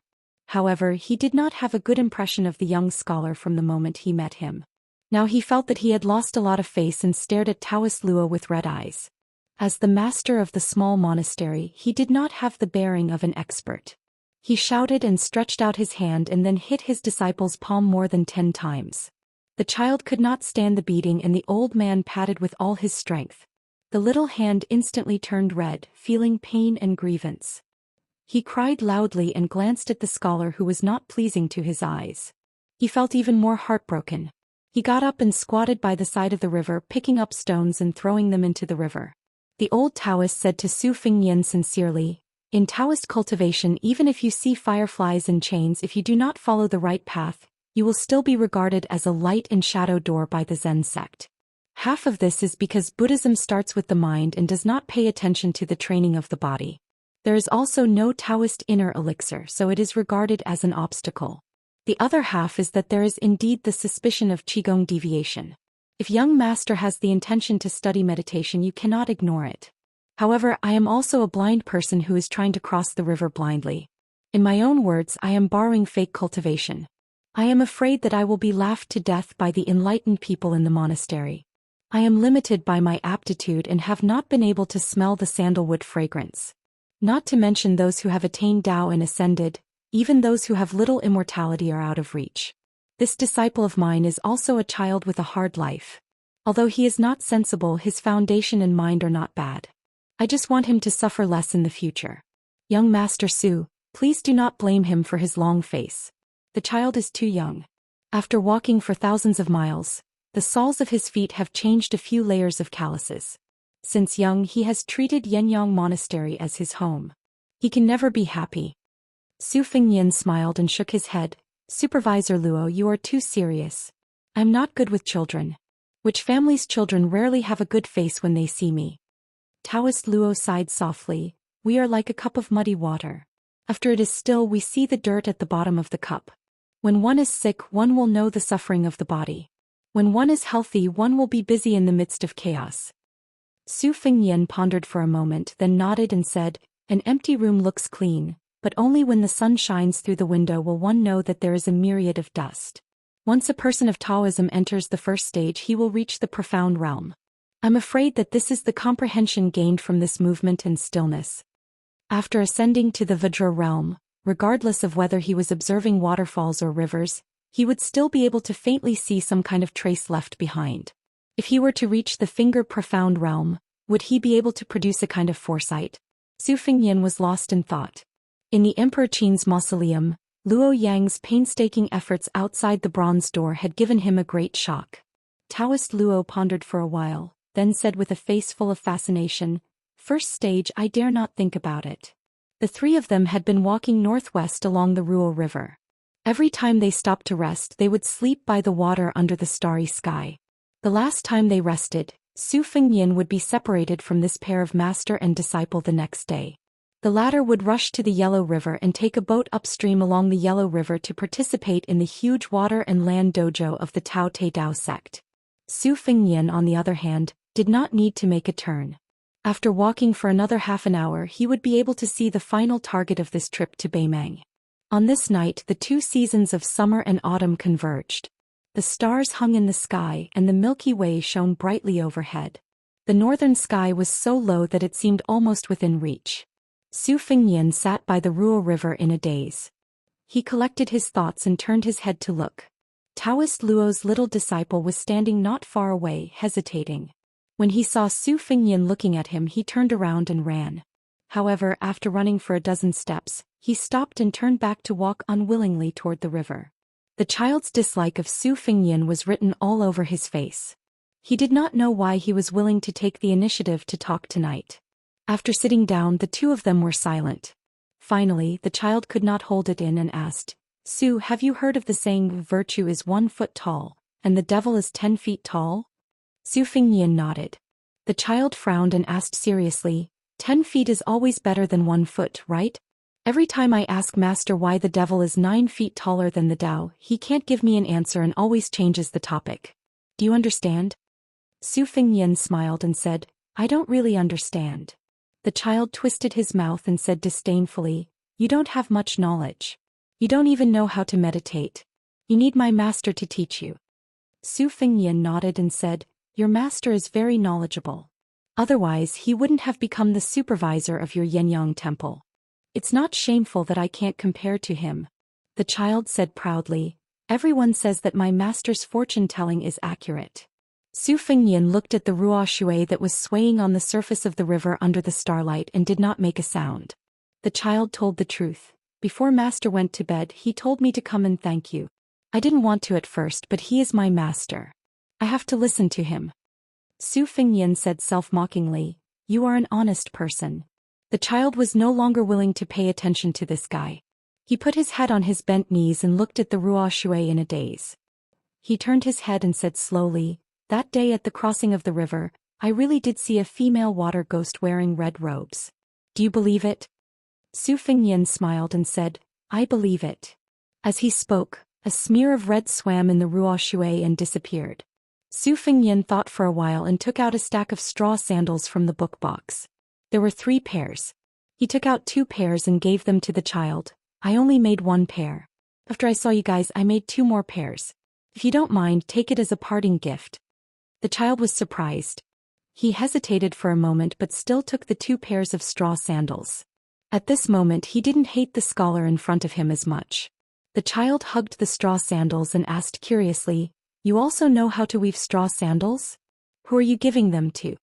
Su Fengnian looked calmly at the water and said softly, you have a master. I also have a master. Chapter 6:11. Daoist Luo opened his eyes early in the morning, but did not find his sleepy disciple. It was strange that this little brat was so angry even when he woke up. He got up and looked over, only to find his disciple holding a tree branch and messing around by the river. Messing around? Daoist Luo quickly changed his mind and walked over with his hands behind his back. He saw his disciple with a good foundation holding a tree branch in his hand. Every time he condensed his qi, his movements were smooth like a dragon or a snake. Daoist Luo's eyes widened. Could this brat really be so talented that he could comprehend swordsmanship by looking at the water and learn it by himself? But Daoist Luo remembered that he did not teach him swordsmanship at all. It was not because he was afraid that teaching his disciple would starve his master, but because Daoist Luo knew nothing about swordsmanship. Daoist Luo did not see young Master Su's figure. He waited until his disciple stopped, sweating profusely. Then he asked as if he had seen a ghost, how did you learn swordsmanship? This piece of charcoal snorted and brandished his sword with a withered branch. He grinned and said, young Master Su praised my constitution and taught me this sword move. I'm thinking that when we return to Yenyang Monastery, senior martial brother Qin Yan won't be my match. Speaking of that old man who relied on his strength and age and his master who was from the same sect as the temple dean, the child was especially vengeful. He always wanted to beat him up after he learned some peerless martial arts. Daoist Luo frowned and asked, that young Master Su also knows swordsmanship? The child shook his head and said, I don't think so. Before he taught me this move last night, he said that he read it from an ancient manual with a missing page. I think he thought that he could not learn it, so he taught it to me. When I become a top swordsman in the future, he will be proud. The child remembered something and ran to the riverbank. He picked up 2 pairs of straw sandals and said with a smile, Master, he gave this to us. Before he left, he asked me to pass a message to you. He said that he liked your poem and that it was the words of a benevolent person. He also said that the sword moves the mountains to restore peace. In the end, he said that he had memorized all 32 poems and that he would read them to his second sister when he returned. Anyway, that fellow nagged on, but that was all I could remember. Later on, I was too preoccupied with practicing my sword and forgot some. Anyway, I didn't really understand. The old Taoist pretended that he was about to hit, but how could the child be afraid of this kind of bravado that he had seen for many years? He held the branch like a sword and pushed the straw sandals towards his master's arms. He said flatteringly, I'll go back to the book box. Master, remember, I will be a swordsman in the future. Just wait for my sword to move the mountains. Daoist Luo smiled helplessly. Brat, remember my kindness. The child dashed forward, his laughter crisp and clear. I know. Daoist Luo lowered his head and looked at the straw sandals in his hands. He shook his head and sighed. When we went to bed, we parted ways with the sandals. Who knew that we would never meet again after we closed our eyes? Su Fengnian walked alone on the shore of the Ruo River. He wore a green python robe and a red robe floated leisurely. Otherworldly items naturally liked water and hated fire. When the otherworldly items Yuanying saw water, they would be happy. From time to time, their heads would float to the surface of the water with a fish in their mouths. They would face Su Fengyin on the shore with their mouths full of blood. Su Fengyin was too lazy to care about them. Of course, that pair of master and disciple didn't know that if it wasn't for him secretly stopping them when they were crossing the river, the man holding the sheepskin raft would have been dragged into the water and become the otherworldly item's meal. It wasn't wrong for the child to treat him as a water ghost. The sword technique that Su Fengyin taught the child that night was the majestic opening shoe style. However, with the master and disciple's background, even if the child practiced the sword every day, he wouldn't be able to grasp half of the essence of that sword technique. Since ancient times, it was hard to find a good master and even harder to find a wise master. There was a huge gap between the 4th grade of martial master and the 2nd grade of master. The 1st grade was as high as Wei Tianmen. Daoist Luo could be considered as someone who was determined. He was also a supervisor of the Taoist temple. He spent his whole life tirelessly searching for the art of immortality. However, even now he hadn't completed half of the 12 floors of the Taoist temple. This was the real Jianghu. Some people were so poor that they couldn't even touch a single coin. Some people were so rich that they couldn't even look at a mountain of gold. Su Fengyin suddenly stopped and squatted on the ground. He took out the things in the book box to bask in the sun. It was like exchanging a Nanzhao sword for the spring and autumn sword from the Western Shu orphan. Su Fengyin could only use 50% to 60% of the sword qi. That time when they met in a narrow alley in the rain, he almost died under the wild beat of the blind female zither player. The black box containing the 3 ancient swords of the Great Qin dynasty was flipped over the dragon wall into the mausoleum of the Emperor Qin. That white robe. A spring thunder. Did the face of the white fox climb the stairs? A saber manual stopped at the knot of black hair. The soft armor on his body that he couldn't take off during his last 2 travels. 12 flying swords, the sword embryo of the dewdrop golden thread Taya sword was completed. A pair of straw sandals that he didn't know if he could give away. This work was learned from old Huang.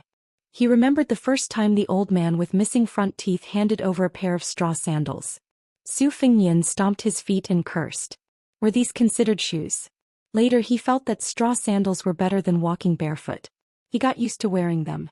That time when he just returned to Bailiang Palace and put on the comfortable jade shoes again, he was actually not used to it. As the heir of a feudal lord, he could get a lot of rare things for no reason. However, Su Fengyin also unknowingly risked his life to get some things. At the same time, as time passed, he lost a lot of things that couldn't be retained no matter how hard he tried. He couldn't talk about how many hardships he had suffered. If he talked about it, people would only think that he was greedy and didn't know how to be content. It was like he was talking to a hungry man about meat and greasy food. Therefore, he could only say that he enjoyed a lot of luck when he met people. Su Fengyin put the books back into the box one by one. The nascent soul of the otherworldly item came to the shore and looked at this guy with pity. Under Su Zhao's personal supervision, the Liang dynasty had once built an unprecedentedly huge post house network. The post house was the point and the post house was the line. The line was supplemented by beacons, military towns, and Wu Castle. It was a piece of land that looked daunting. Today, the eastern border of Liang dynasty almost completely copied the original framework. Beimang, which had absorbed a large number of people from the Central Plains, also spared no effort to engrave the proven effective war framework. Among them, there were a total of 100 beacon towers in Jiu County of Longyao Province, where Maolong was located. They were distributed according to 3 lines, one for every 10 miles. They were continuous and connected to each other. Every time there was a war, the smoke would rise one after another. The Empress once patrolled the border at night. When she felt like it, she climbed the beacon tower and lit the 4 torches herself. The next moment, the whole province was ablaze with lights. The 3 beacon towers were like 3 fire dragons. That night, when they found out that a beacon tower was negligent, 9 people, including the commander and deputy commander, were beheaded on the spot. The commander of the beacon tower was demoted to an ordinary beacon tower, and he would never be promoted again. Beimang had a few courier routes that were only used by the military. Once there was a powerful imperial relative who privately owned salt and iron. He collided with a group of cavalry from the southern dynasties in Longyao province and was killed. The news was somehow leaked. When the Empress killed this nephew of hers, she said that smuggling salt and iron didn't have to die, but riding a horse on the courier route deserved to die twice. Then this person's young legitimate son was dragged out of his home and hanged to death. From then on, there were no more miscellaneous people passing through these courier routes. The courier route leading to the military town of Ligu was already full of frightened birds. The 4,000 cavalrymen galloped all the way, destroying all the courier stations and beacon towers without exception. Everyone knew that the 6,000 soldiers defending Ligu were like turtles in a jar. They didn't dare to retreat or fight. Tiezhu and Gentleman's Hall were examples of what happened to them. Tiezhu took the initiative to attack. Before Ligu reached Maolong, they had no choice but to take on the cruel mission of sacrificing their lives to wear down the lone army. They could only pray that the great generals of the southern dynasties could quickly come up with a countermeasure. After 2 battles, the once arrogant southern dynasties no longer had any military towns that could match the strength of the elite troops of Bailiang. Ligu was facing a disaster and everyone was in a state of panic. In addition, the city was sealed. Many of the descendants of the noble families who couldn't leave the city either hugged their heads and cried bitterly. Because of the martial law, the people who were kept in the dark were not as disheartened as the well-informed nobles and gentry. Ligu was uncomfortable and Maolong was also grieving for the death of the rabbit. Many families in the city took advantage of the fact that the city had not been sealed and fled north with their families. It was like the scene of the scholars fleeing north in the spring and autumn period. It was all because of the Bailiang army and the butchers. Maolong's ladder mountain beacon tower. Built on the peak of a hill, it was sturdy and rammed with thick red willow branches. The tower was tall and large. Because this mountain was close to the important border town of Maolong, the ladder mountain beacon tower was equipped with an extra 3 men. There were 12 men in one tower. In the past few years, the Bailiang of the various provinces didn't care about the northern dynasties and only used people from the northern dynasties. People from the southern dynasties were not allowed to be the Bailiang. It was only in the recent 2 years that they were allowed to enter the Bailiang. Then the 2 sides quickly became equal. Many people complained about this. The 12 men in the ladder mountain beacon tower were evenly split between the northern and southern dynasties. 2 of the 3 men were from the southern dynasties and the other one was a rough man. He couldn't compete with the other 2 and was pushed aside. This made the Mang Bailiang very embarrassed. He was getting worse and worse. Previously he dared to secretly drink a few mouthfuls of wine. Now that he was caught he was whipped. Chapter 6:12. The 2 sway marshals of the southern dynasty liked to order him around when they had nothing to do. They even threw all the hard work of late-night duty to him. The only time he got angry was when his beautiful daughter came to visit. She was stopped by the sway marshals halfway and was dragged into the forest. The other Fengzi were also curious about how such a good-for-nothing could give birth to such a beautiful daughter. If she was unlucky enough to take after her father, she would be too big and she would never be able to get married. As for whether the deputy sway marshal succeeded or failed, the outsiders could only guess. The Fengzi of the southern dynasty despised him and the Fengzi of the northern court hated him. The Fengzi of the northern court hated him. The Fengzi of the northern court also hated him. The Fengzi of the southern court looked down on him and the Fengzi of the northern court also hated him. The Fengzi of the southern court looked down on him and the Fengzi of the northern court also hated him. The Fengzi of the southern court looked down on him and the Fengzi of the northern court also hated him. The Fengzi of the southern court was the only one who could talk to the Fengzi of the ladder mountain. The new Fengzi was called Yuan Huai. In the southern court, Yuan had the surname Yi. It was also one of the few big surnames. However, no one thought that the son of such a big family would be willing to be a Fengzi who was destined to have no military achievements. Yuan Huai was not on duty during the day.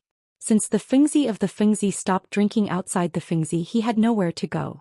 He always stood in the dark inside the Fengzi tower and looked outside. He did not get tired of it even after many years. Yuan Huai was a Fengzi with delicate features and a slim waist like a woman. Everyone in the ladder mountain knew that the sway marshal liked both men and women. They all wondered if this Fengzi of the Yuan Huai exchanged his but for the Fengzi position. Although the Fengzi of the Fengzi was a job with no benefits and no future compared to the regular border army, it was still much more comfortable than many other jobs. At least they would not starve and they would not fall behind in their monthly salary. Yuan Huai did not look at the Fengzi and asked, "How many Fengzi do you think there are in the Liang dynasty?"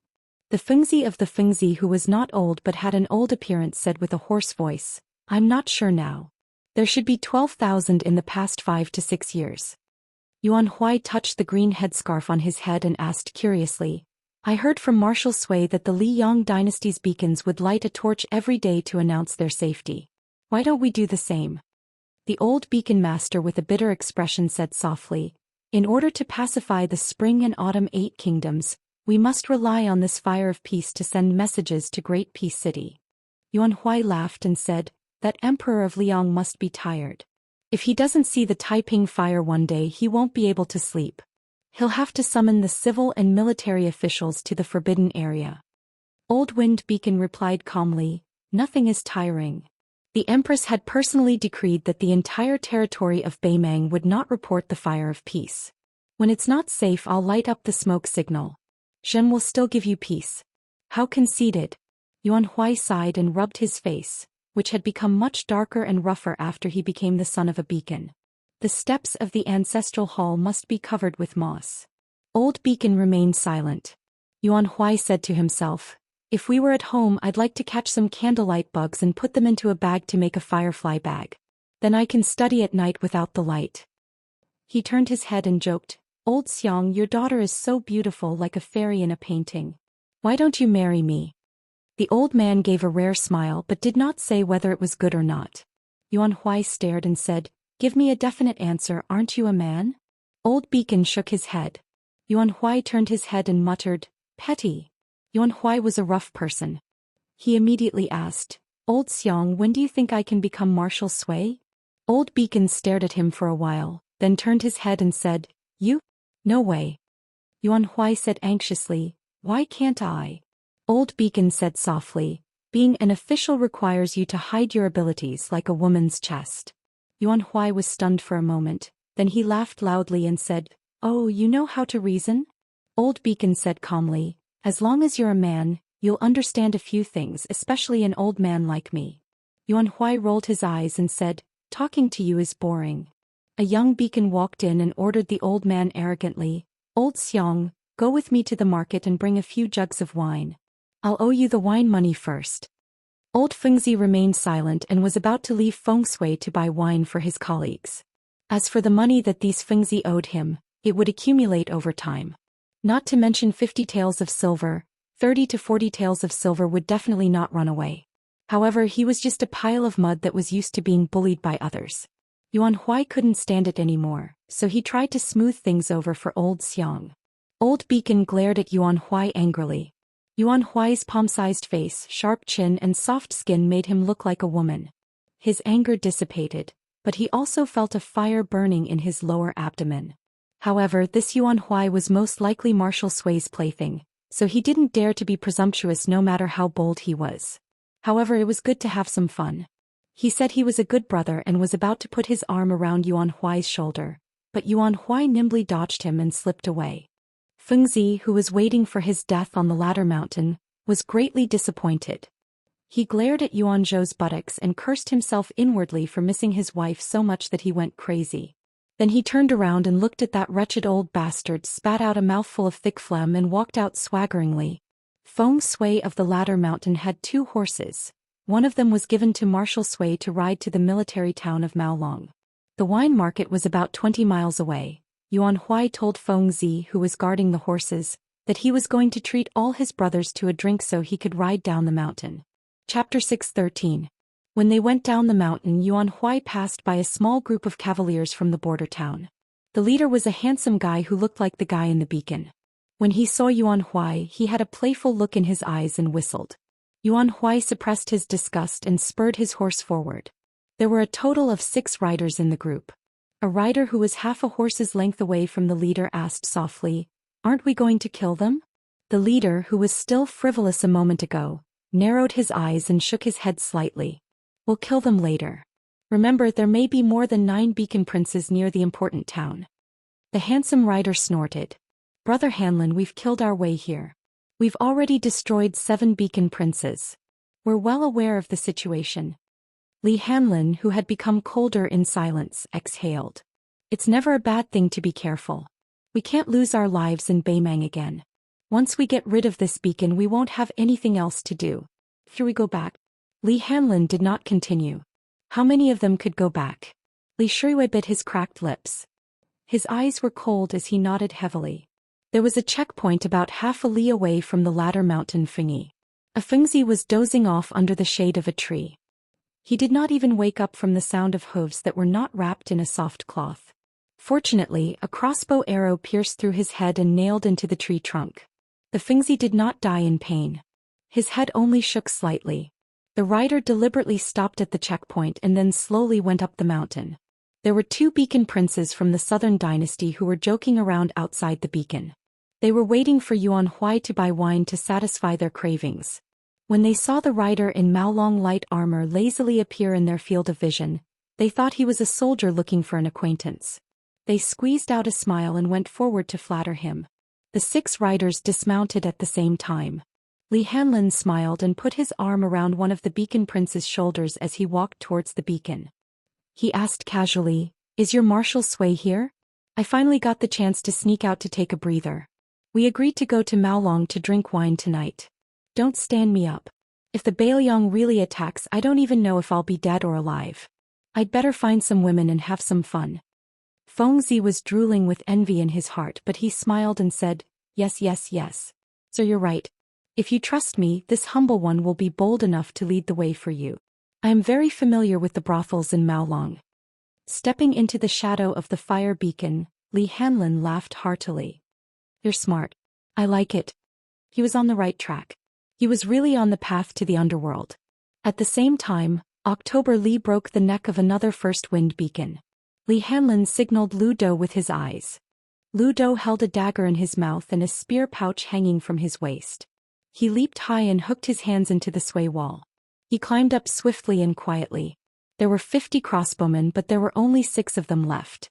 Corporal Li Hanlin, Corporal Lu Do, October Li, and 3 other elite crossbowmen who had swapped their cold sabers for mang sabers. Among them, Lu Do was no longer equipped with a saber. Inside the sway wall, Li Hanlin was in a killing frenzy. He thought that everything had been settled, except for the female first wind beacon who rode down the mountain. He ordered Lu Do and October Li to search the sway wall for a secret room.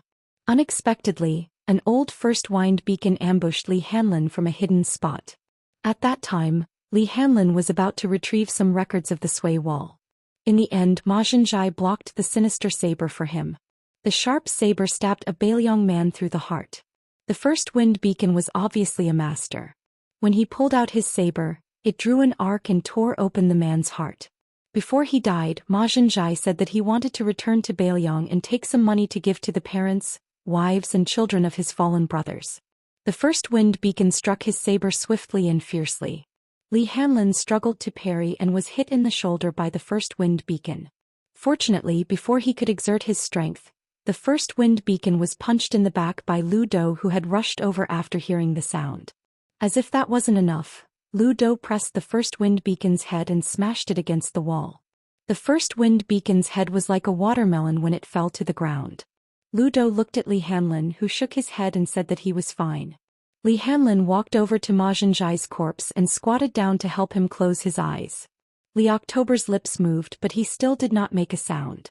Li Hanlin calmly said, "Lu Do, you are good at tracking. Ride my horse with the best legs and go after that Fengzi who went down the mountain. Remember, you only have to chase for 20 li.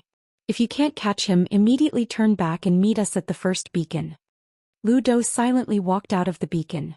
Li October's fist pounded on the wall. Li Hanlin raised his head and said, "Our Longxiang army has no intention of eating Li Gu. Let's see who will fall into the trap of Li Gu Maolong." Dong Zhuo personally led 8,000 cavalrymen to gallop day and night toward Maolong. From the very beginning he was prepared to abandon Li Gu. Fatso Dong only looked fat, but in fact he was the kind of sturdy man who was not the least bit bloated. He rode at the front. There was a constant stream of cavalry coming to report the military situation. Of the 80 cavalrymen under Dong Zhuo's command, Beimang was the number 1. The 8,000 elite cavalrymen of the southern dynasty were second to none. Their momentum was like a rainbow. Dong Zhuo habitually clenched his teeth, a haze appearing in his eyes. Half an hour later, none of the 100 cavalrymen returned. Finally, a cavalryman galloped over. His body was covered in blood and his back was full of arrows. Dong Zhuo whipped his horse to stop him from dismounting to report the military situation. Sit down and talk. This dying cavalryman had blood seeping out of his mouth. He tried his best to speak clearly. 3 li ahead there is a heavy ambush. After saying this he died. Dong Zhuo stretched out his arm to support the corpse, not letting him fall off the horse. He exhaled a long breath, clenched his fist and raised his arm. The whole army was solemn. Their fighting spirit was high. Dong Zhuo did not move. A large banner with the character Dong flapped in the wind. The front was also called the mouth of the gourd. The 2 ends were wide and the middle was narrow. The 100 cavalrymen must have died there. Dong Zhuo had always been very patient. The other side knew that Dong Zhuo's cavalrymen knew about the ambush. Seeing that he did not intend to move forward, they rushed out of the mouth of the gourd.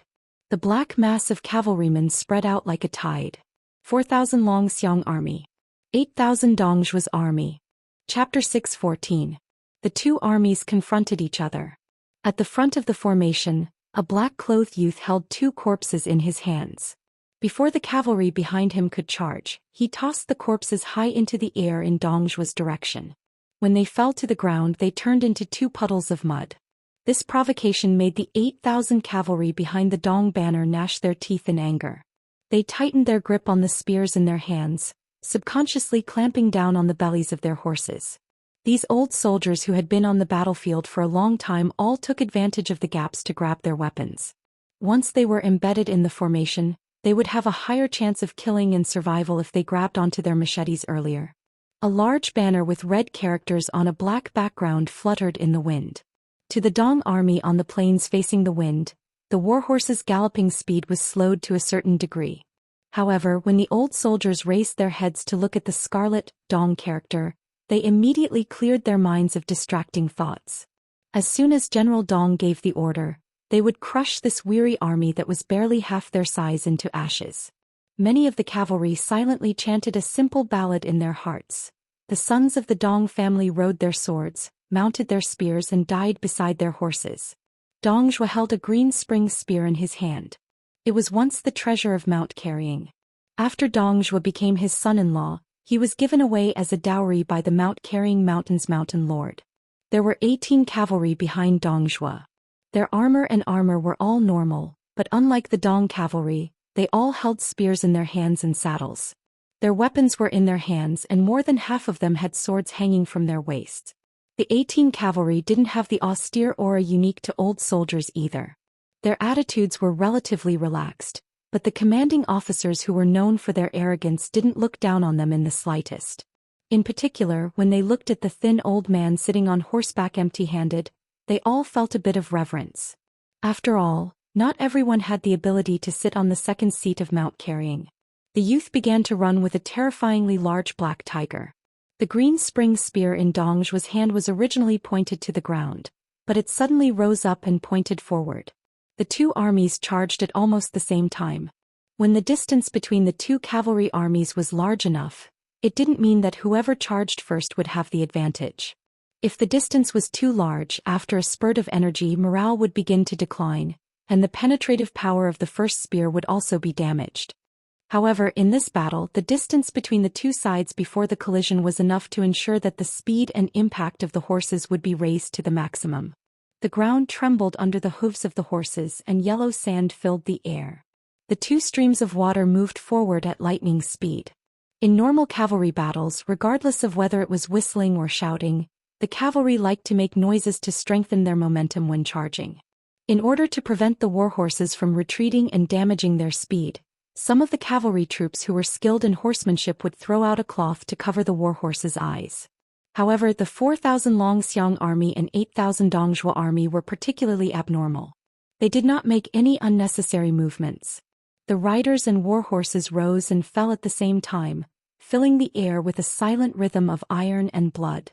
Led by 18 riders, more than 60 Bubang mountain martial artists, along with 4,000 war riders had already charged out. Dong Zhuo stopped his horse and stood still.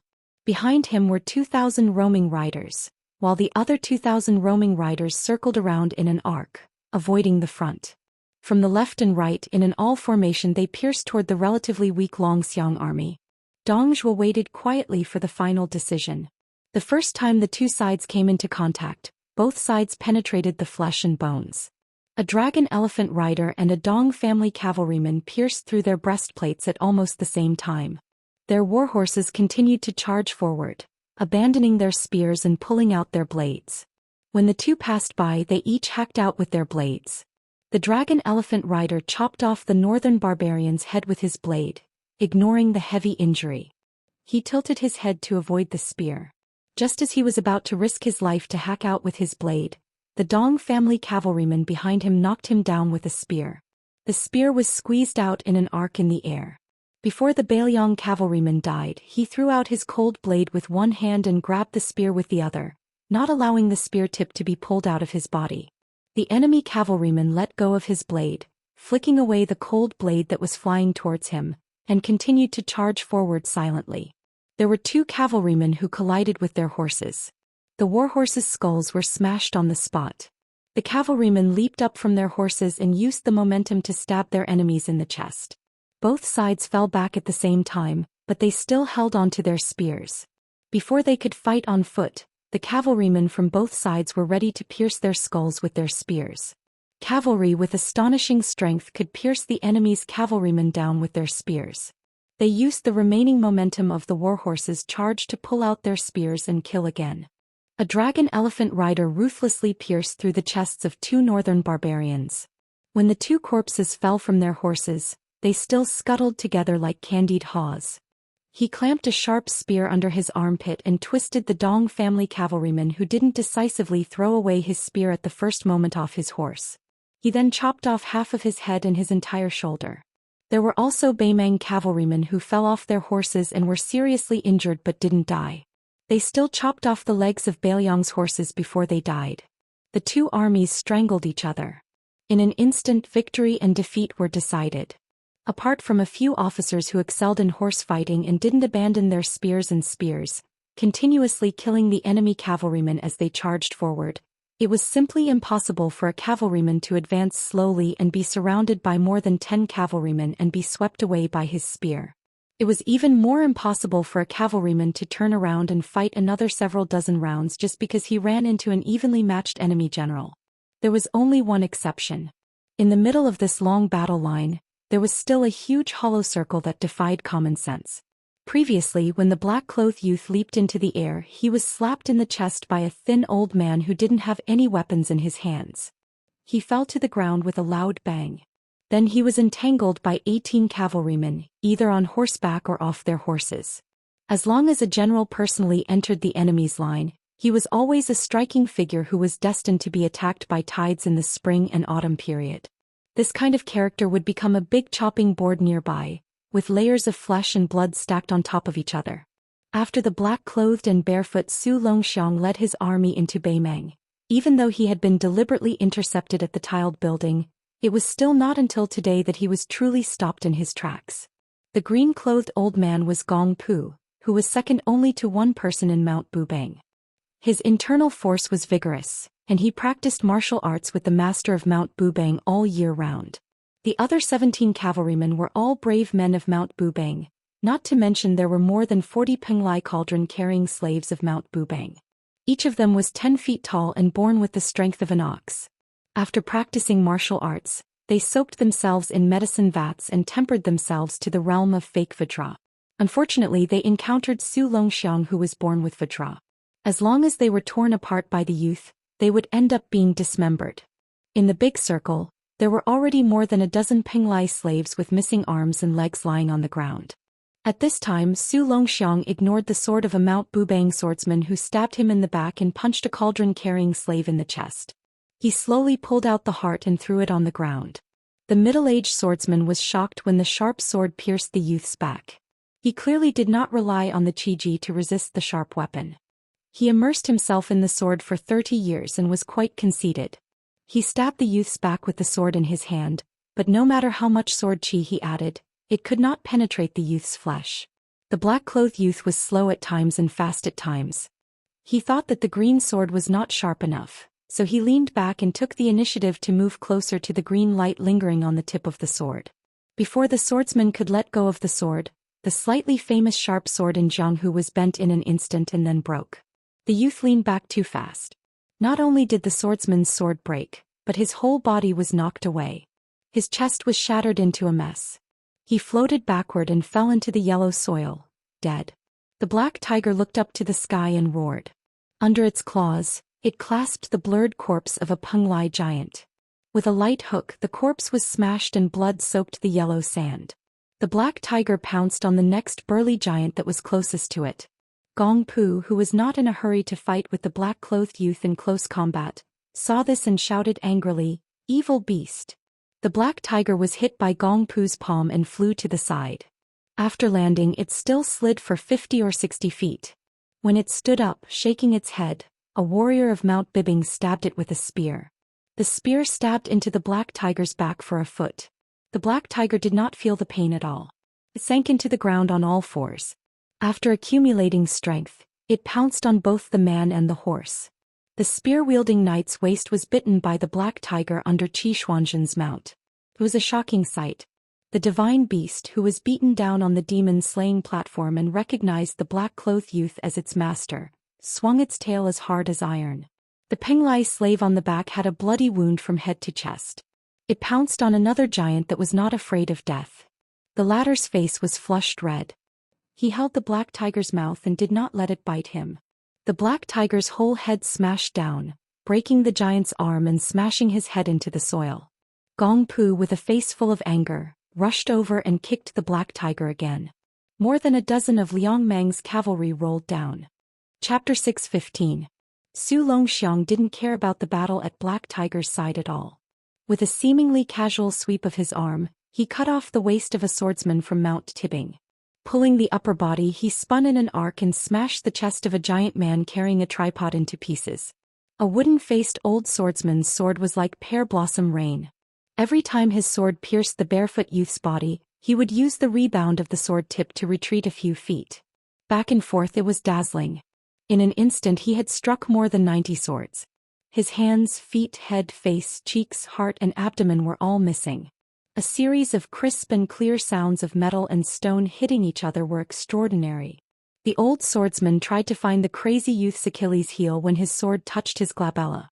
The young swordsman, who had a fierce reputation after Beimang and Luo Yang, grinned and was about to take advantage of the slightly bent sword to move.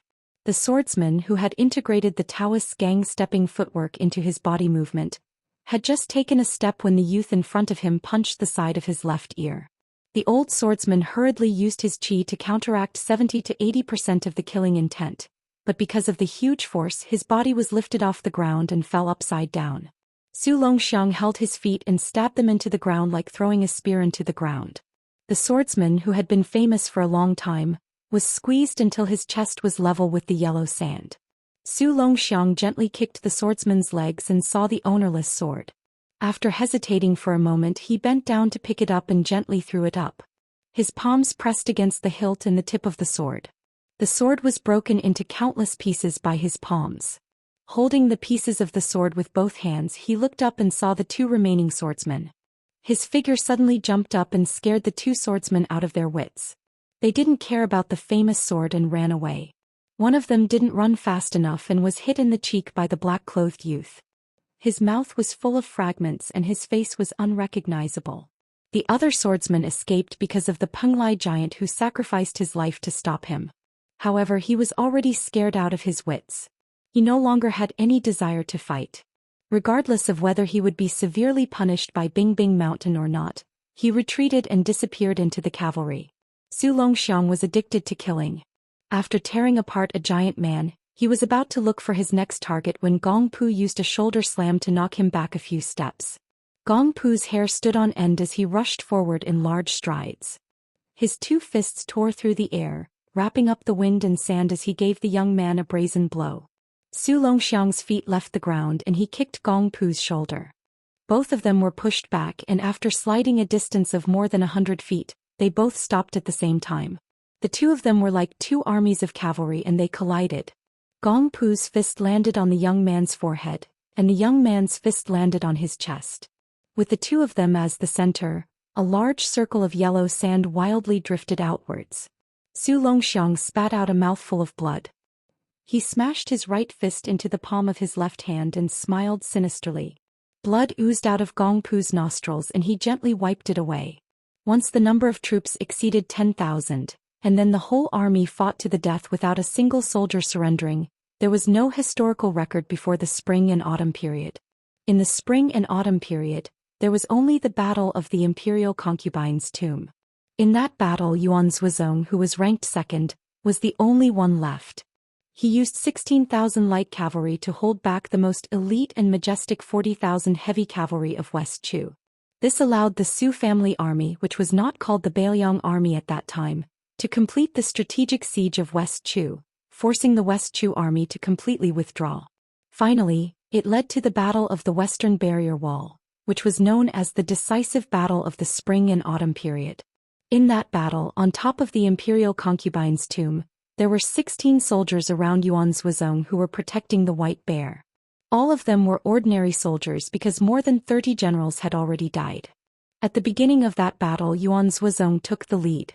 From the cavalry battle to the infantry battle he killed 16 enemy generals. With one silver spear he killed more than 170 enemy cavalry. If Qin Jibao did not disobey the order and led the troops to rescue him, Yuan Zhuozong was doomed to die in the Imperial Concubine's Tomb. When the white-robed Qin Jibao walked to the tomb, Yuan Zhuozong stood with his hands on his spear. His whole body was covered in blood and his face could not be seen. Generally speaking, when 1/3 of the military strength was lost, the morale of the army would begin to collapse. In the spring and autumn period, there were countless ambitious and ruthless people who took advantage of the chaotic times to rise up.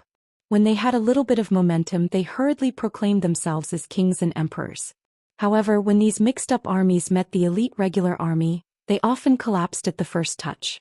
There was no lack of absurd battles where 50 to 60,000 rebels were chased by thousands of cavalry for hundreds of miles, let alone fighting to the death. The powerful officials of the Liang dynasty all had their own ulterior motives. They said that if Gu Jiantang sat in the position of Su Shao, he could also stabilize the spring and autumn period. However, they never thought that Gu Jiantang could bring out such a valiant general like Yuan Zhuozong. After the spring and autumn period was stabilized, the morale of the Bailiang army was still high. The battle at the mouth of the gorge was tragic. After noon, the two armies began their charge and fought until dusk. The yellow sand filled the mouth of the gorge and did not stop for a moment. The 4,000 Longxiang army and the 6,000 Dongzhuo army almost changed from a cavalry battle to an infantry battle. If one did not see it with their own eyes, no one would believe it. The reason why Dongzhuo was able to take over 3 military towns in the South Dynasty and dared to argue with a few generals in the South Dynasty was because he had 60,000 troops under his banner. When the Empress was patrolling the border, she personally asked Dongzhuo if he was willing to exchange 60,000 troops for a king of the South courtyard. What she meant was that Dongzhuo's 60,000 troops could take out 60,000 of Bailiang's 300,000 cavalry. As for how Dongzhuo, who was as cunning as a fox, would reply, no one knew. Although Dongzhuo's face was as calm as water, the corner of his mouth seemed to be smiling. The 2,000 roaming cavalry behind him did not enter the battle. The complete system of the Northern Mang's Western Lines relay post, beacon post and military town seemed to be perfect, but in the end, it had never been tainted by the blood of war. It was flashy but impractical. Dongzhuo had always seen it with his eyes and was well aware of it, but he had never once mentioned it in the imperial court. For example, this time the 8,000 Longxiang army penetrated deep into the enemy's territory alone. They actually fought all the way to the military town without a wisp of smoke. After swallowing Gentleman's Restaurant, there was a short period of smoke from the beacon. However, the South Dynasty was blinded again. Wherever the Longxiang army's horses pointed, there was no news from the hundreds of beacons in front of Gu Maolong. Even Dongzhuo himself did not expect that the 4,000 Longxiang army would not attack Gu Maolong. Instead, they would run all the way to ambush and kill the reinforcements. If it were not for the 8,000 troops that he had trained, he was afraid that the Longxiang army would not even leave a bone behind. Dongzhuo was still waiting. In this sudden battle, although his cavalry had galloped all the way to reinforce Gu Maolong, it could not be said that they were waiting at ease. However, compared to the Longxiang army that had experienced 2 fierce battles, they still had the advantage. Dong Zhuo thought that 4,000 against 4,000 would fall into a disadvantage. However, he did not expect that the 2,000 roaming cavalry would participate in the battle and still not be able to defeat the Long Xiang army that was like a bowstring pulled to its limit. Dong Zhuo raised his butt. He could vaguely see the figures of the black-clothed youth and Gong Piao on the battlefield. The fat man clicked his tongue and said, "They really can fight." It wasn't easy for me to lick my face and ask for 18 riders from Mount Tibbing with father-in-law. In addition, there were more than 40 Penglai giants. With Gong Piao overseeing things, they were almost all slaughtered. After this battle, won't my wife not let me climb into bed for a few days? A roaming cavalry commander rode his horse to Dong Zhuo's side and asked in a low voice, "General?" Dong Zhuo shook his head and said, "There's no rush." The sturdy commander asked cautiously, "If the stalemate continues, I'm afraid Gong Piao will." Dong Zhuo said bluntly, "Just wait until he dies." The commander who had followed Dong Zhuo for many years didn't have any abnormalities. He quietly retreated with an expressionless face. At this moment, the sky was like a naughty child splashing ink on a piece of white paper. The more ink there was, the darker the night became. The battle was finally about to end. Dong Zhuo waved his hand and the commander quickly rushed over. The fat man laughed and said, "Pass down the order. Our 2,000 riders will go kill that black-clothed youth. Keep an eye on him and don't pay any attention to the rest of the Long Xiang army. Whoever takes that youth's head will go to the Southern Imperial Court and become a 4th-rank official with real power, or will be promoted 3 ranks under my Dong Zhuo. It's up to him to choose." The commander grinned knowingly and said in a deep voice, "Understood." Dong Zhuo raised his green spring spear. He was finally going to personally enter the battlefield. 6,000 soldiers and horses in exchange for 4,000 Long Xiang army and the head of Rin Tu's second son. Was it worth it? Dong Zhuo sneered and said, "Looks like I'm going to make a killing this time." 50 miles outside the mouth of the gourd, 800 riders galloped wildly. All of them were wearing white horses and white armor. The leader was a handsome and tall rider holding a silver spear. Chapter 6:16. Yellow sand gradually stopped and rose again on the battlefield at the eastern end of the gourd. When a bugle horn sounded, the 2 armies tacitly stopped their slaughter, waiting for the final battle. A baby-faced young dragon-elephant cavalry soldier cried out with a wah sound. He raised his head and said to a familiar officer beside him, choking with sobs, "The little flea is dead." The officer whose armor was in tatters grinned with difficulty, not knowing if he should cry or laugh. He didn't know how to console this soldier under his command. This child's ancestors were all Bailiang border herders, his equestrian skills exquisite since he was young. When he entered the army, other newbies still had to throw their warhorses 10 or 8 times a day, yet he could even play with the horse's belly. At the time, the officer was there to personally witness it, cheering loudly. Without another word, he brought him into the Long Xiang army, choosing left and right as if he was choosing a wife. With great difficulty, he finally picked a warhorse that had just been brought into the army from Xianli pasture. It was half-cooked and unremarkable, but only this child took a fancy to it.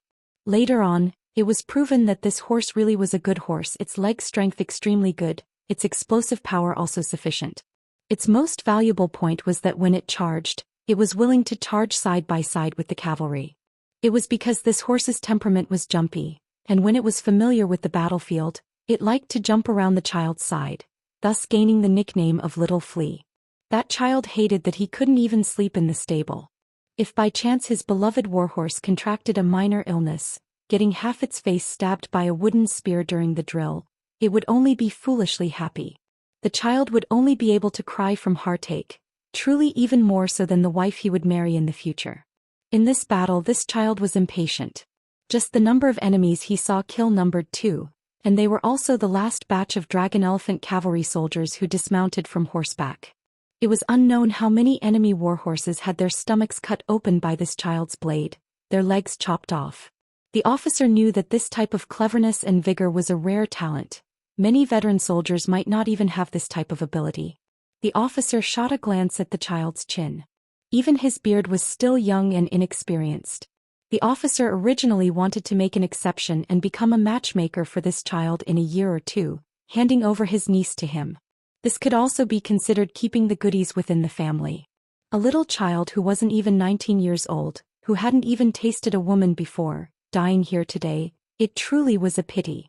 Patting the child's shoulder, he said softly, "When we reach the battlefield, compete with your brothers to see who can kill more. If we die early, we might still be able to catch up to them on the road to hell. If we die later, we kill a few more barbarians." The baby-faced soldier wiped his tears and nodded with a smile. The officer glanced at the youth in black clothed. A group of top-notch Jianghu experts appeared out of nowhere and fought endlessly with their lives on the line. 5 or 6 swordsmen who could actually produce sword aura and 40 or so impenetrable giant men were all cleaned up by the young general like slaughtering chickens and dogs. The enemy's viciousness didn't stop here. First, there was an unkillable old man in green who fought with the young general for half a day. Behind him, there was a young swordsman who was sneakily hiding among the cavalry, pretending to be a grandson for a long time. Unexpectedly, a sword actually pierced through the right side of the young general's chest. After this treacherous sword strike, he disappeared without a trace, completely withdrawing from the battlefield. The officer was a veteran. If he said he was completely unafraid of death, he would be deceiving himself and others. With his official position and experience, he had long passed the hot-blooded age of youth. Moreover, he still had a family to feed.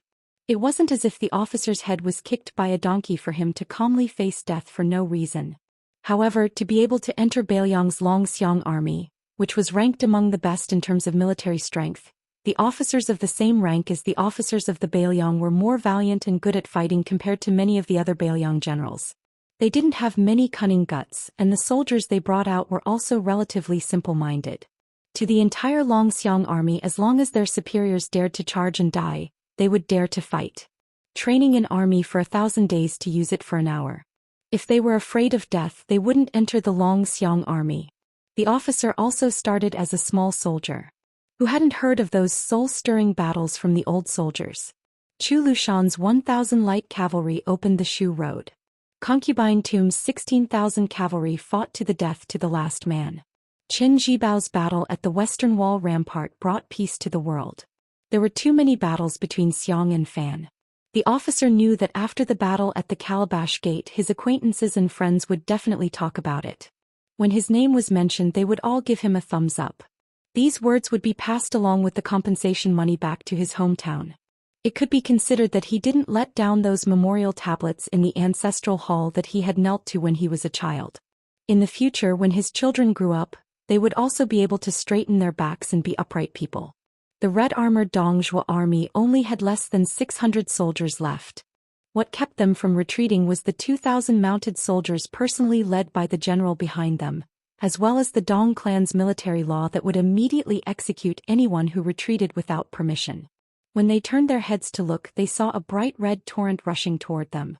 A large banner was particularly eye-catching.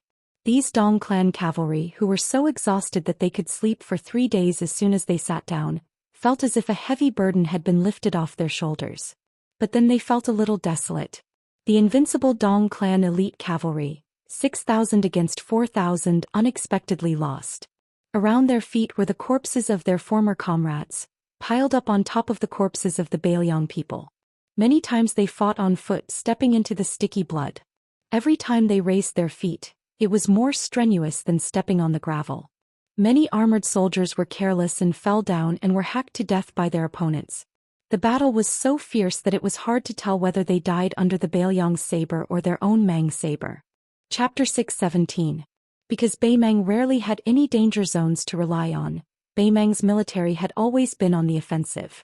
This caused most of the Beimang army to mistake the Beiliang army for the Beiliang army. The 300,000 cavalrymen were nothing but old news. The military strength of the 8 kingdoms was uneven. How could they be compared to Beimang? Therefore, when the Beiliang army was mentioned, even the most conservative of generals would only think that the 2 armies of Liangmang were equal in strength. The problem for Beimang was not whether they could defeat Beiliang, but when they could go down south.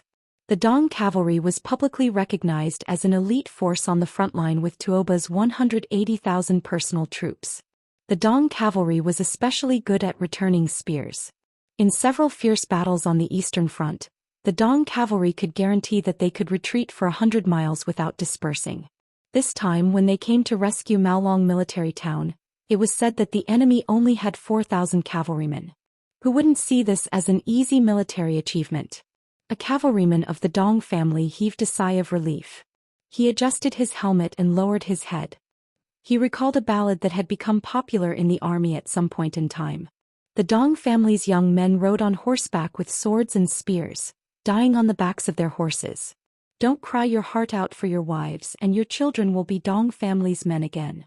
The two armies had 600 men against 900 men.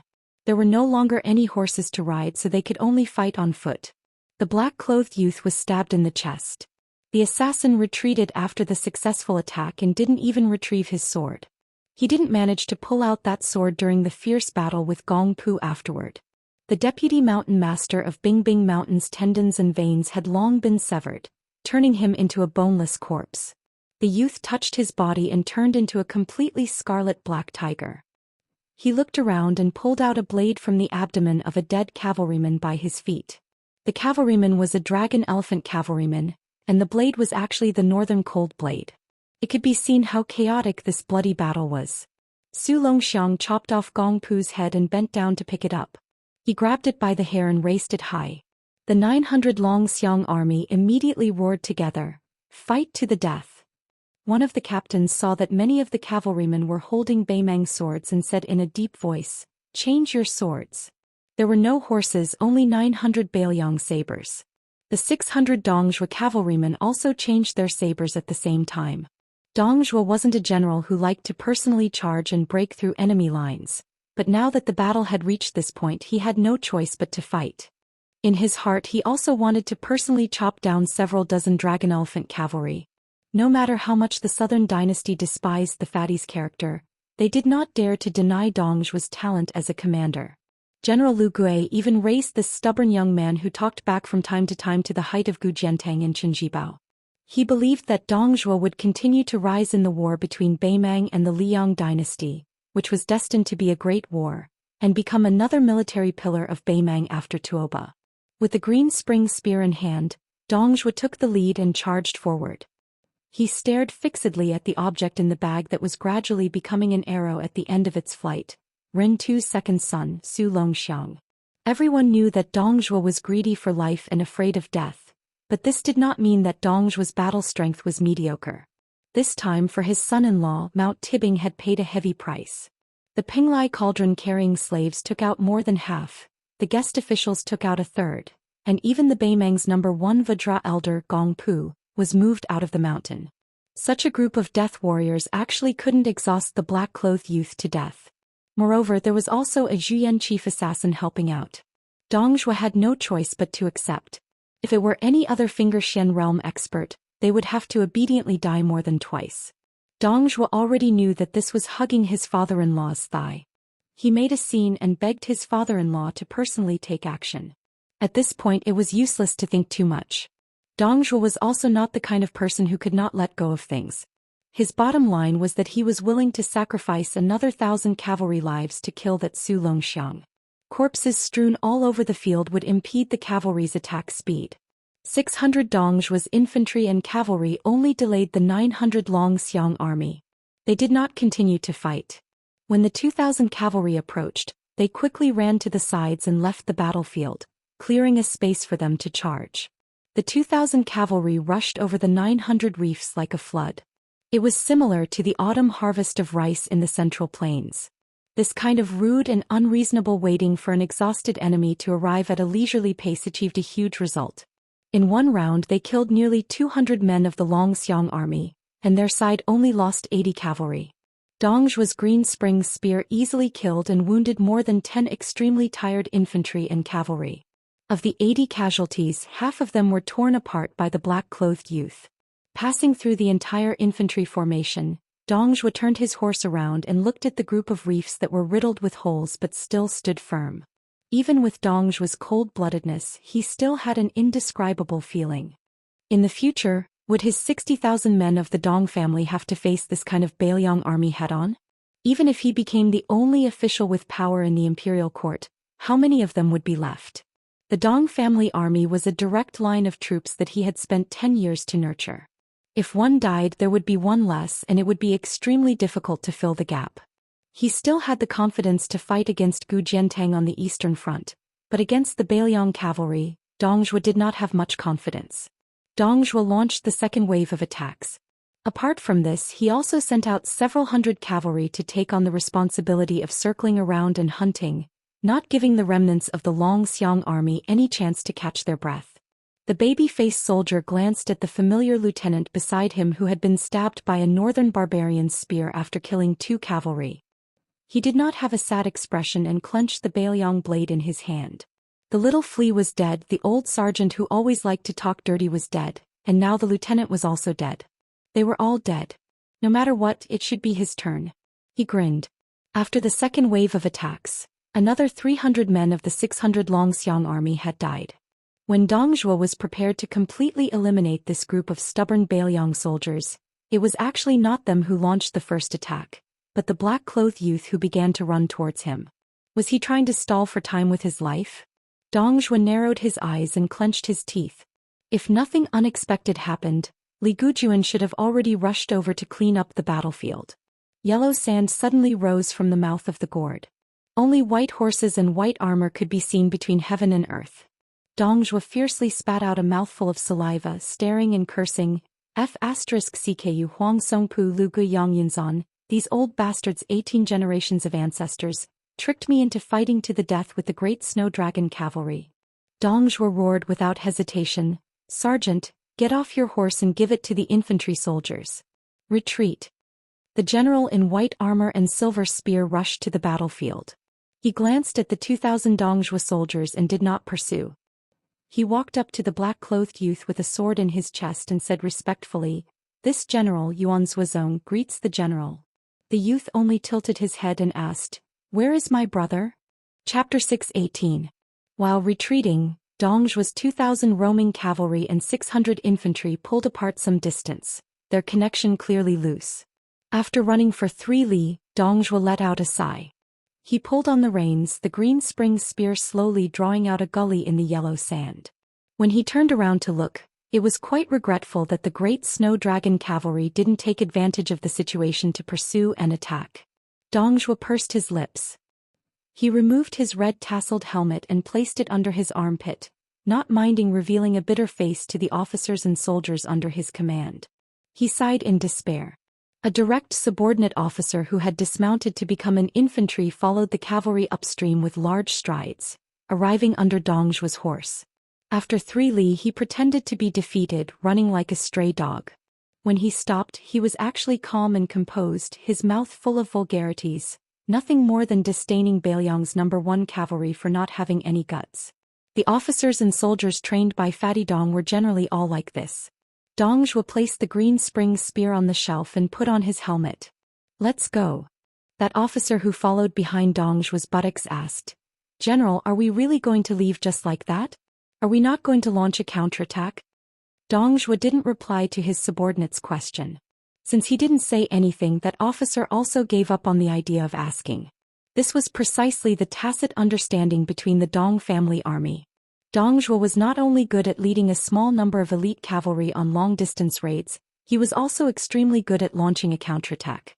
In many intense battles he could even retreat several dozen li or even several hundred li in the face of a slight disadvantage, and then turn around and fight again, thus establishing victory. One had to bear in mind that the counterattack tactic was a double-edged sword.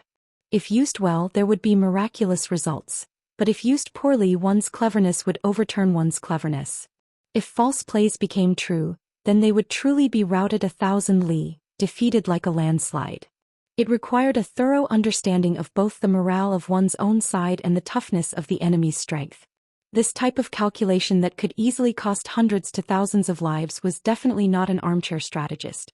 Dong Zhuo muttered to himself, 6,000 against 4,000 fighting to a draw.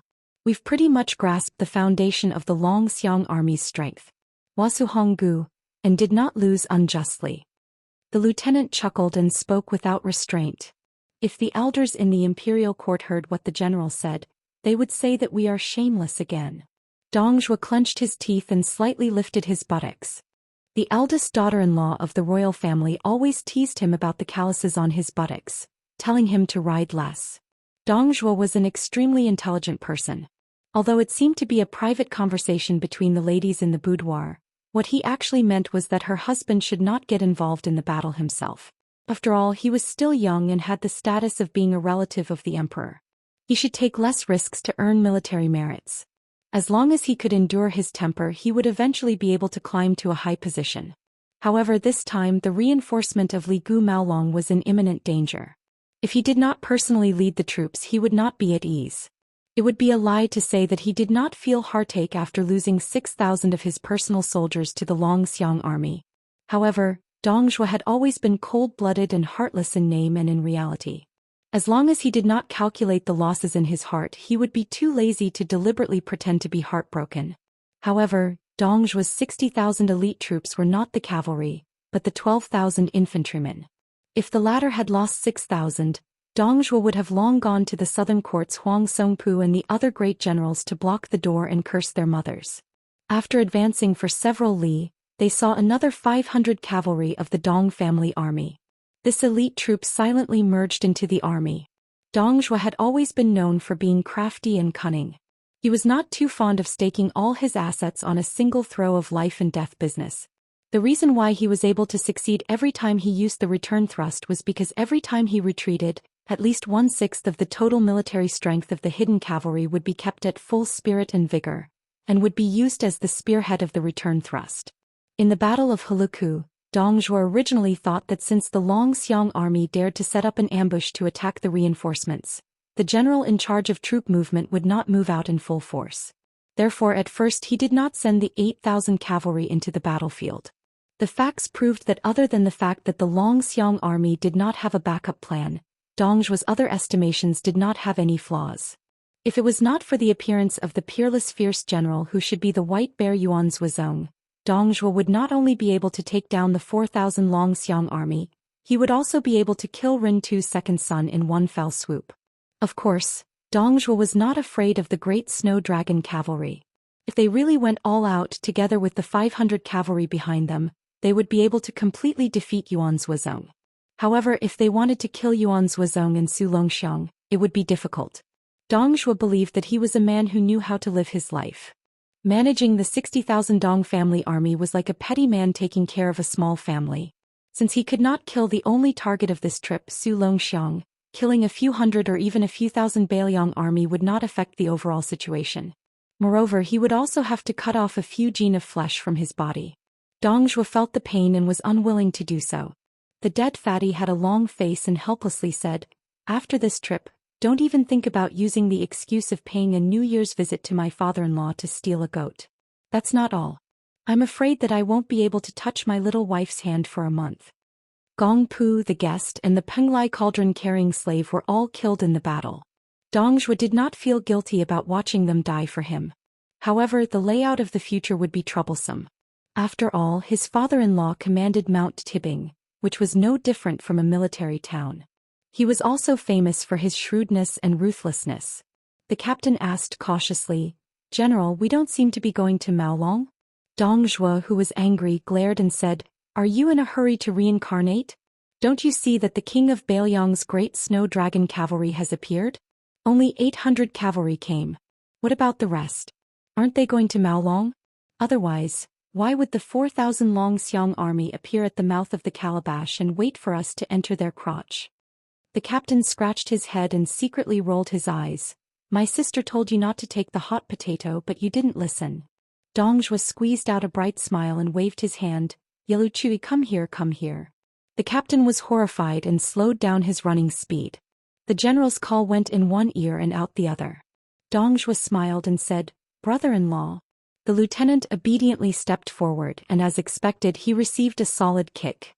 Only then did the fatty who had vented his anger feel refreshed. "Look at how peerless your sister is, and look at you. You're so ugly.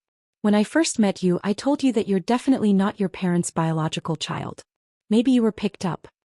As the captain of Dong Zhuo's brother-in-law, he was a real royal family member. When he heard such disrespectful words, he did not dare to refute. It could be seen that Dong Zhuo's despotic power was flourishing.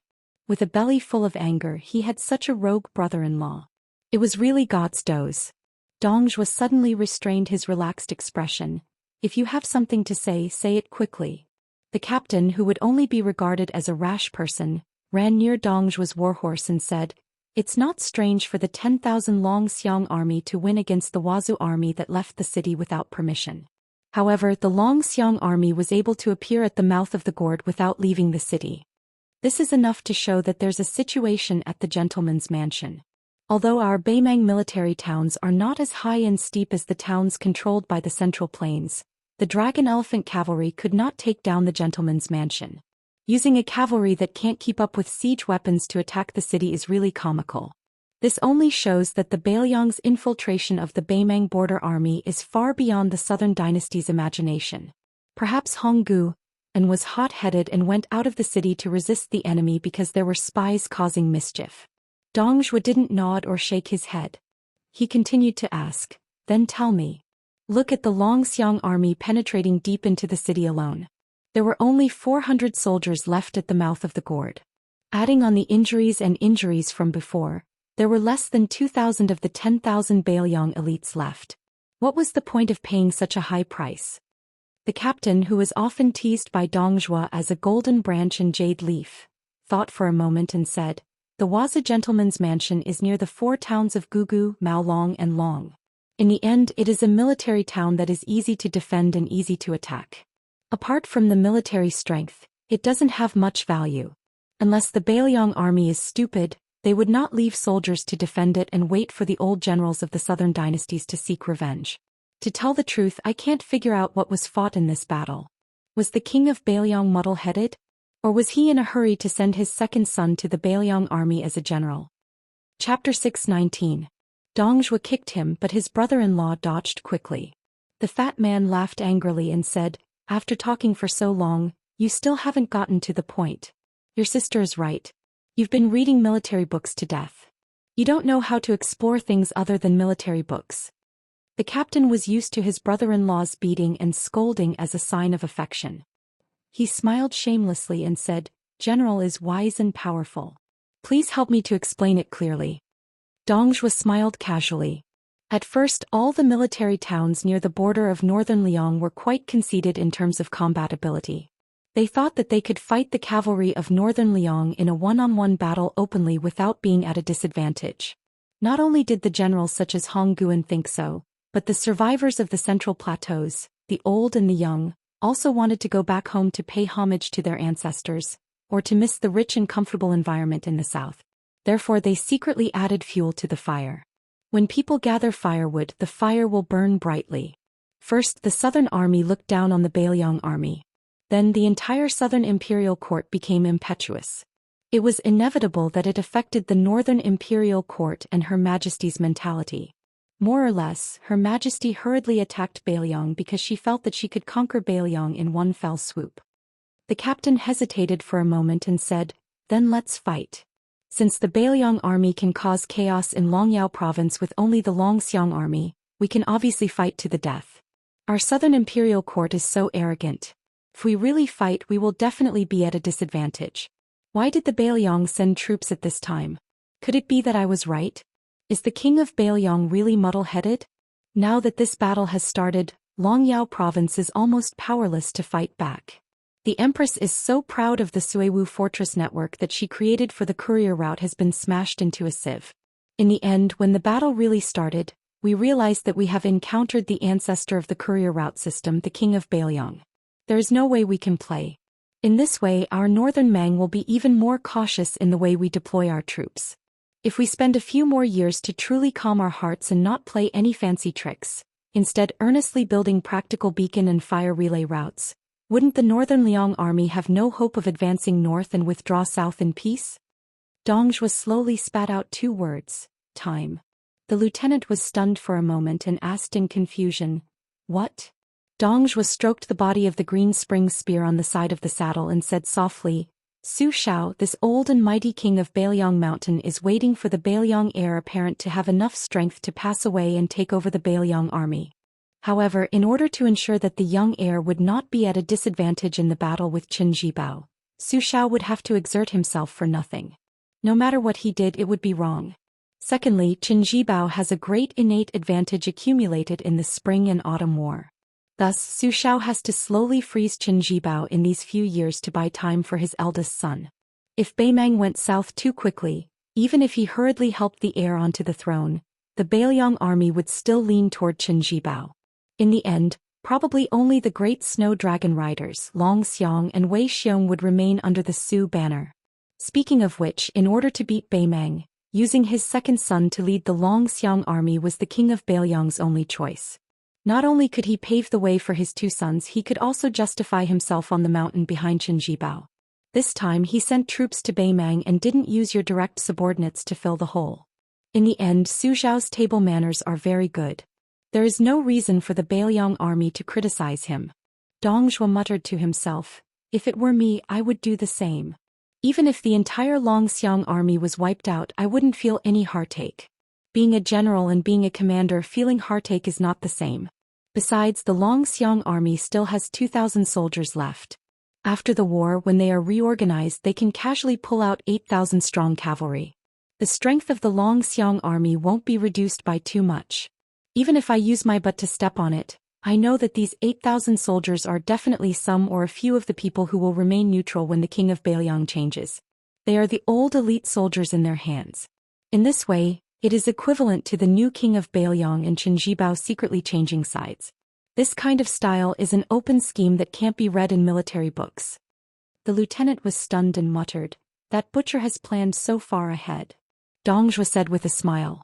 Otherwise, do you think that Beiliang and Beimang and Liyang are the three pillars of the tripartite balance? I heard that the Tide Hark Pavilion in Beiliang Palace has a strategist called Li Yishan. Previously he was underestimated by the important people of the two dynasties as only knowing how to govern. They said that in terms of leading troops and planning he cannot even compare to Zhao Chongling, the military strategist who died many years ago. In my view, this is all Li Yishan's concealment. This scholar is both strange and useful. He is someone worthy of my Dong Zhuo's respect. Most of the credit for the 300,000 cavalry of the Beiliang army being able to maintain their strength for more than a decade and remain strong in a corner of the land is due to Li Yishan. If he dies, I am very curious who has the qualifications and ability to strategize for the new king of Beiliang. The lieutenant snickered and said, can't we have Zhu Li assassinate this person? Dong Zhuo slapped the Beimang scabbard hard on his brother-in-law's helmet. I just told you the importance of open schemes and you are thinking of such crooked ideas. You are really a stone in the latrine, I can't teach you. The lieutenant said in grievance, General, aren't you famous in Beimang for your cunning? For the first time Dong Zhuo did not say much. He mocked himself inside, I am doing what I can.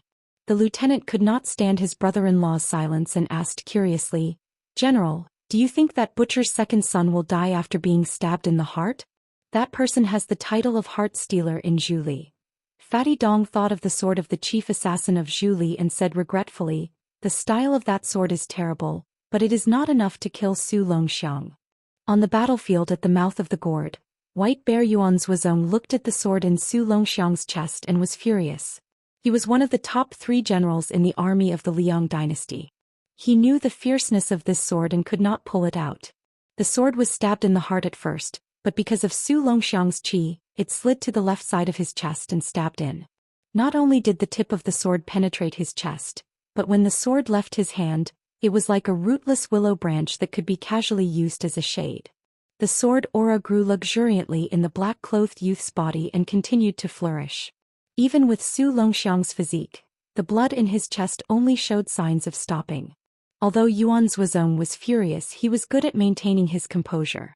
He gently gritted his teeth and remembered this assassin, the chief assassin of Zhu Li who was known as the Heart Stealer. Su Longxiang asked the second question, do I have to go north to find my brother? Yuan Zuozong felt sad and shook his head with a smile. My foster father said he could go home when he reached the mouth of the gourd. His Royal Highness will soon return to Beiliang. Su Longxiang said, then I'll wait here. Yuan Zuozong said, no need. My foster father told me that His Highness would not pass by here.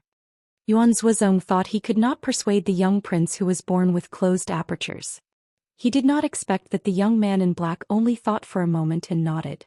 Yuan Zuozong looked at the bloody battlefield and for the first time looked forward to the return of the eldest son of the general.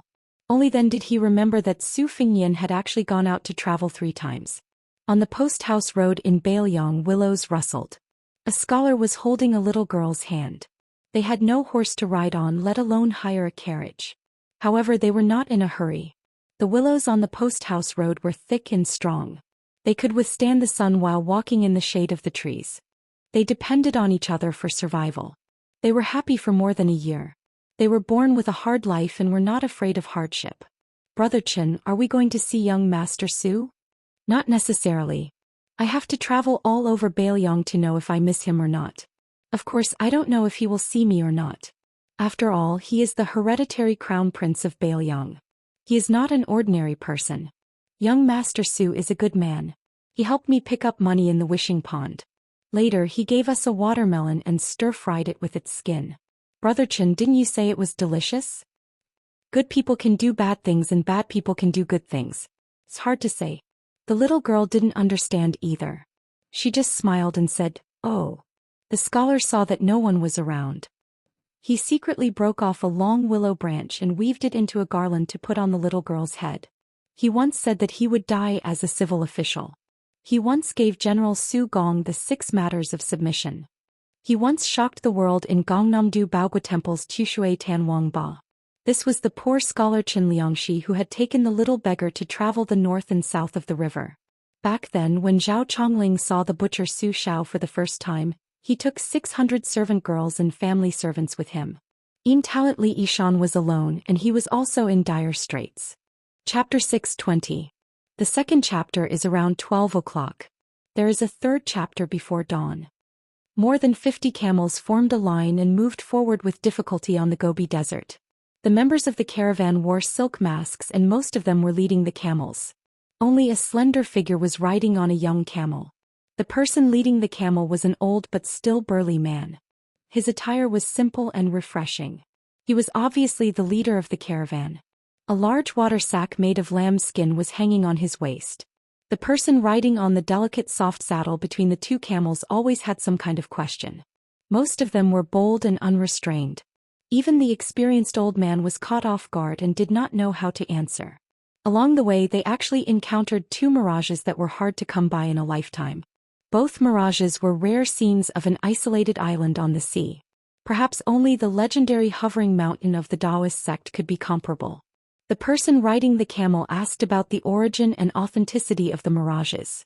The old man who cared about his reputation could only stammer. He was pestered until there was no way out. He had no choice but to change the topic and said some anecdotes of wild fox spirits that he heard.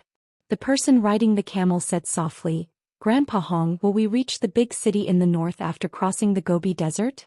The old man smiled and said, "Miss, there is still a way to go in this Gobi Desert.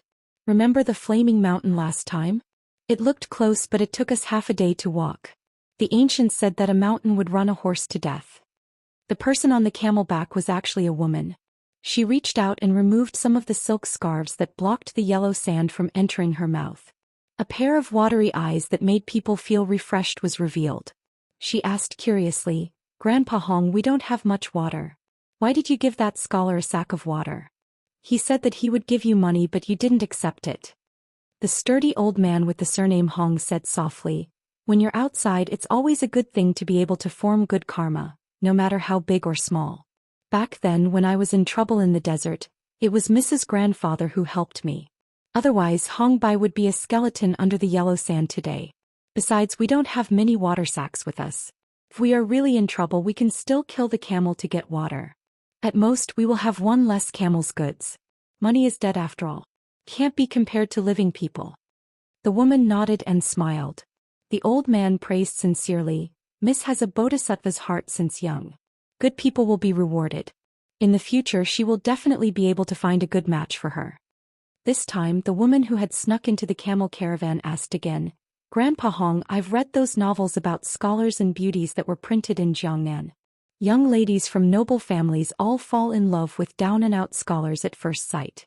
I've never seen any woman go looking for a husband of equal social status. Why is that?" The old man felt a headache coming on. After holding it in for a long time he said, "Young miss, you see most of those scholars will also pass the imperial examination, return home in glory and then grow old together with women. Young miss, when you read this kind of forbidden book, you can't only see the absurdity of the noble young ladies. Those young ladies have good taste.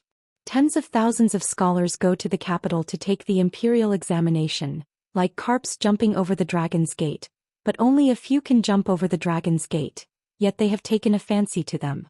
The young miss in this manual has even more sinister taste than us businessmen who have been doing business for half of our lives. If the young miss unfortunately makes an error in judgment and gets on the wrong sedan chair to marry the wrong man, the author won't be happy to write the book. The young woman suddenly understood. She smiled with some shame and said, "In the past when I stole forbidden books from my brothers, I only cared about watching them being intimate under the moonlight. I blushed and then forgot about it. I really didn't understand this principle." Fortunately, Grandpa Hong explained it clearly. The old man laughed and said, "If a scholar and a beautiful woman can't reunite, then what kind of scholar and beautiful woman are they? Young miss, when you get married in the future you have to live well. If you are bullied, Grandpa Hong will fight to be kicked out of the house by the old master to teach him a lesson." She shook her head and said, "I don't want to get married. Father, mother, and brother treat me so well, that's enough. If in the future my husband has 3 wives and 4 concubines and indulges in debauchery, I will cry to death." Between Liangmang, other than the tea-horse road on the surface, there were also a few silk roads under the surface. Under the guise of all kinds of trade, most of the silk roads were bought by border merchants from Gangnam-do of the Liang dynasty and the old western Shu to sell to the nobles of the Beimang imperial court. The empress, who ruled the country strictly, was still somewhat humane and turned a blind eye to it. She did not ban those few silk roads. As long as there was a connection, it was a business with little capital and huge profits. However, it was a long journey of thousands of miles and the money earned was hard-earned money. In the early days, many of the Silk Road merchants had died on the road. It was only in these years that Liang and Beimang were peaceful and the war stopped that the Silk Road ushered in its heyday. Because most of the silk was carried by camels, Gangnam-do had a lot of names like Camel Bridge and White Camel Bridge. This camel caravan belonged to a branch of the Tantai family of the Southern Dynasty. Tantai was a big surname and a big family naturally had the spirit of a big family. However, to support the style one had to rely on all kinds of ways to make money. The eldest branch of the Tantai family had always considered themselves as a scholarly family. A gentleman would stay away from the kitchen and their 2 sleeves were very clean. Not to mention dealing with prostitution, the dirty and tiring work fell on the branch of the Tantai family. The Tantai family had many branches and leaves, and the old master had many children and grandchildren. You might not even remember half of their names and faces. The branch that Hong Bai belonged to was just a small branch. Otherwise, the young lady would not have dared to sneak into the camel caravan. This spoiled girl was called Tantai Changle. She yearned for the old western Shu of the Tantai family. Coincidentally, the caravan had thousands of mu of Shu mulberry trees in the old western Shu. When she entered Shu, it was the beautiful scenery of Sang-ro and the surrounding suburbs. She almost did not want to go home. After passing the border of Liangmang and going north along the Silk Road, it became more and more desolate and difficult to travel. Fortunately, she could bear the hardship and always found joy in the hardship, which made Hong Bai's burden much less. This Miss Tantai, who grew up in the Vermilion Gate building, always had inexplicable questions. This time Hong Bai almost emptied his stomach of ink when he went south to the old Shu and north to the palace. In less than half a day he would pass through the Gobi Desert and reach the edge of the imperial tent. When he returned home, the young lady probably would not have the time to ask why. At this time Hong Bai was telling her about the origin of the Silk Road to Beiliang. He talked about the official robes of the Liang dynasty and then the robes of the titled madams. When he talked about this, the old man who had experienced many hardships also had a deep feeling. The official robes of the Southern Dynasty evolved from the Central Plains during the spring and autumn period. For example, the madam's robes at the celebration court meeting were the 4th rank of the secondary class. It was true that a woman's status depended on her husband. Of course, there were also many women who obtained wealth because of their sons, especially those concubines in the imperial palace during the spring and autumn period. She tilted her head and asked, "But my father is a military general. Why is my mother's robe a bird's robe?" Hong Bai smiled and said, "Miss, this is particular. A woman's elegance is beautiful, she worships literature and does not worship martial arts. However, there really is a woman's official robe in the world. Perhaps it has never been seen before and will never be seen again." She opened her eyes wide and asked, "Whose is it?" Hong Bai led the camel and walked on the scorching saline alkali Gobi Desert. He smiled and said, "The king of Baoyang's imperial concubine's robe is a first-rank lion's robe. It is rumored that it is extremely gorgeous and can be said to be flawless. Even if it is hung together with the king of Baoyang's official robe, it does not lose the least bit of elegance." Chapter 621. Tantai Changle lived in the boudoir for a long time. In the end, she only liked women who were picturesque. She never asked about the change of dynasties. As for the concubines of the king of Baoyang, she only heard that they died early and did not enjoy a few years of happiness. Hong Bai, on the other hand, was born in the marketplace and had traveled extensively. He had also encountered several opportunities that made ordinary people envious. When he was in the prime of his life, he had also made quite a name for himself in the Jianghu of the Central Plains. As for why he was wrapped up in the flood of scholars rushing north and why he was sheltered under someone else's roof in Tantai, it was probably some bitter story that could not be joked about. After he became docile, he stopped playing with swords and spears. Instead, he picked up the books that he hated when he was young and cultivated his mind. When the old man mentioned this princess, he spontaneously felt respect for her. He said softly, "This princess was the only female sword immortal in 300 years. She asked naturally, "What is a sword immortal? Can one step on a sword and fly around?" Hong Bai, who had not entered the second rank, did not know the profoundness of the land immortal realm. His straightforward personality did not allow the old man to make up nonsense.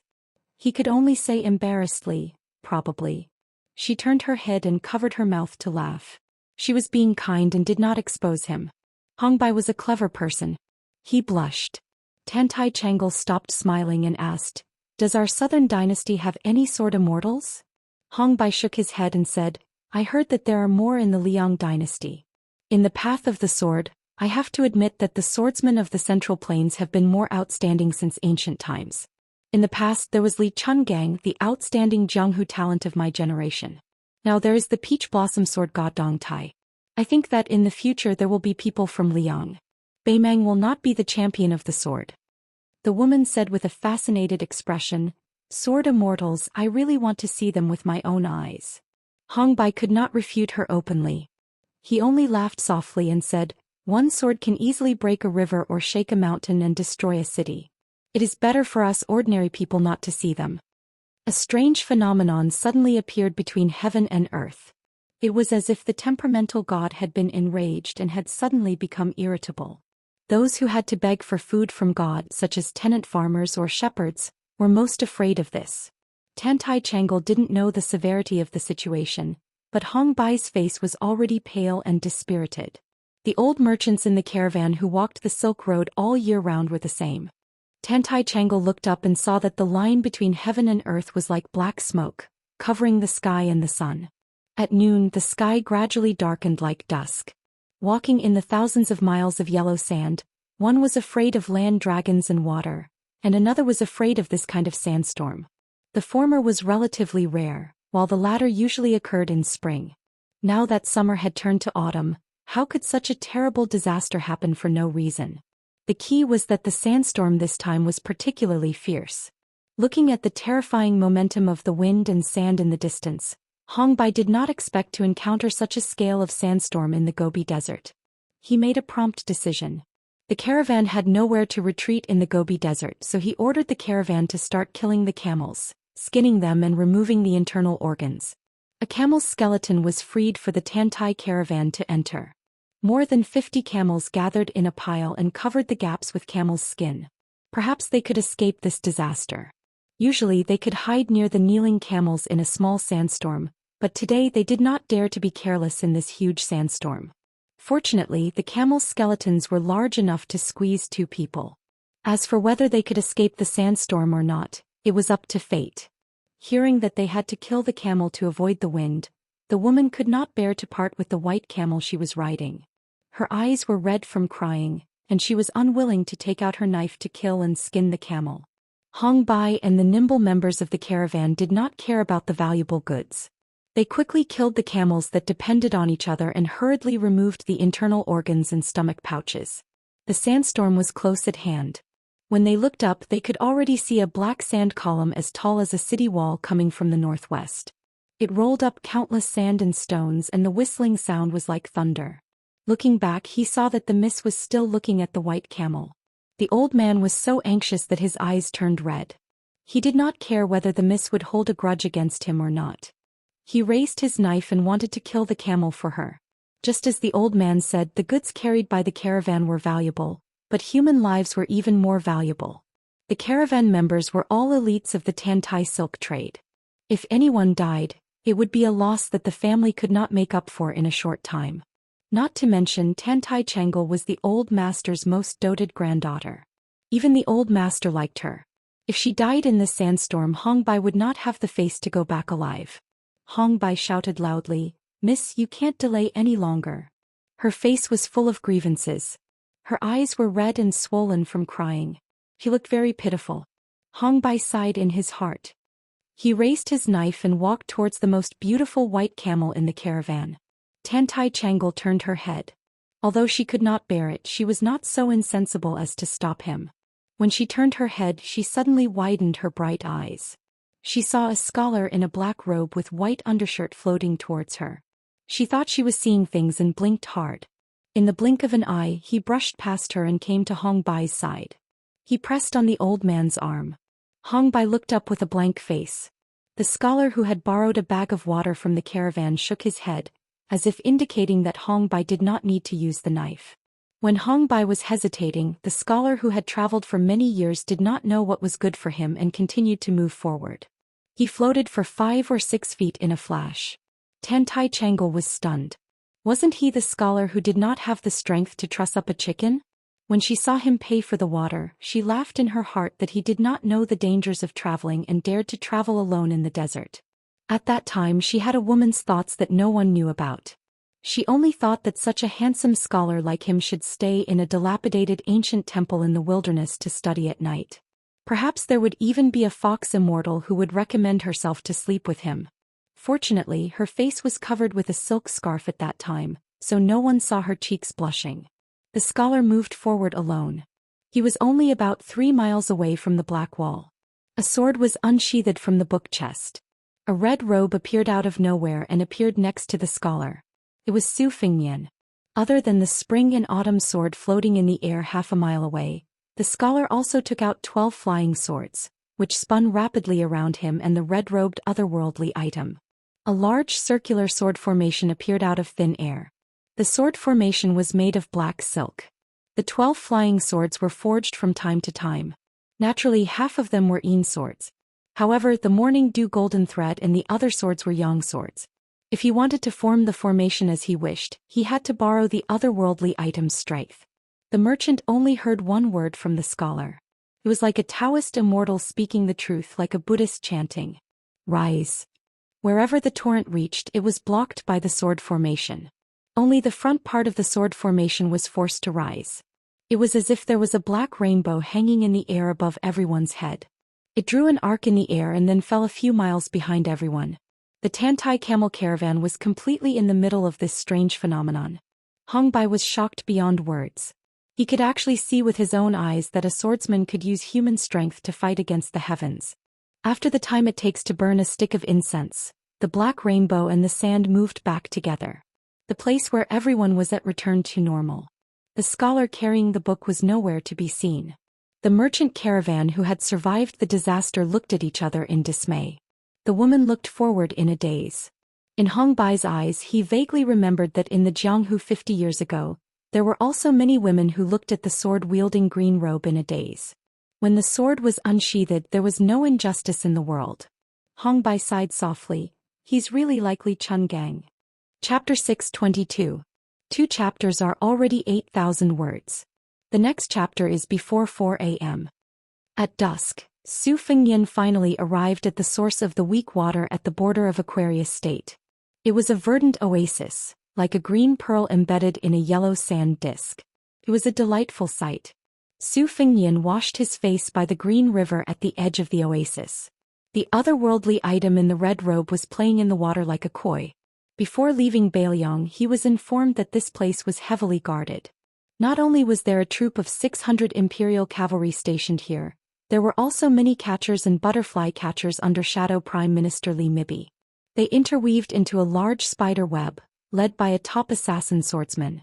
They were not only to protect the old man, but also to monitor him closely.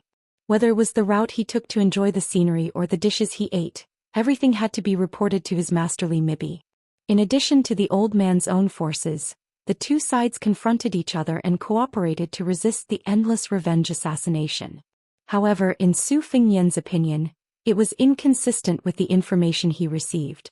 The hidden forces were sparse, and the troop of 600 men stationed 10 miles away had been reduced to only 200. Su Fengyan washed his face with cold water and immediately felt relieved. No matter how stubborn the old man was in the eyes of Beimang, he had completely given up for 5 or 6 years and lived behind the scenes. His reputation was naturally not as feared as before. The situation in Beimang and Liang was the same. At first it was mostly the south facing the north.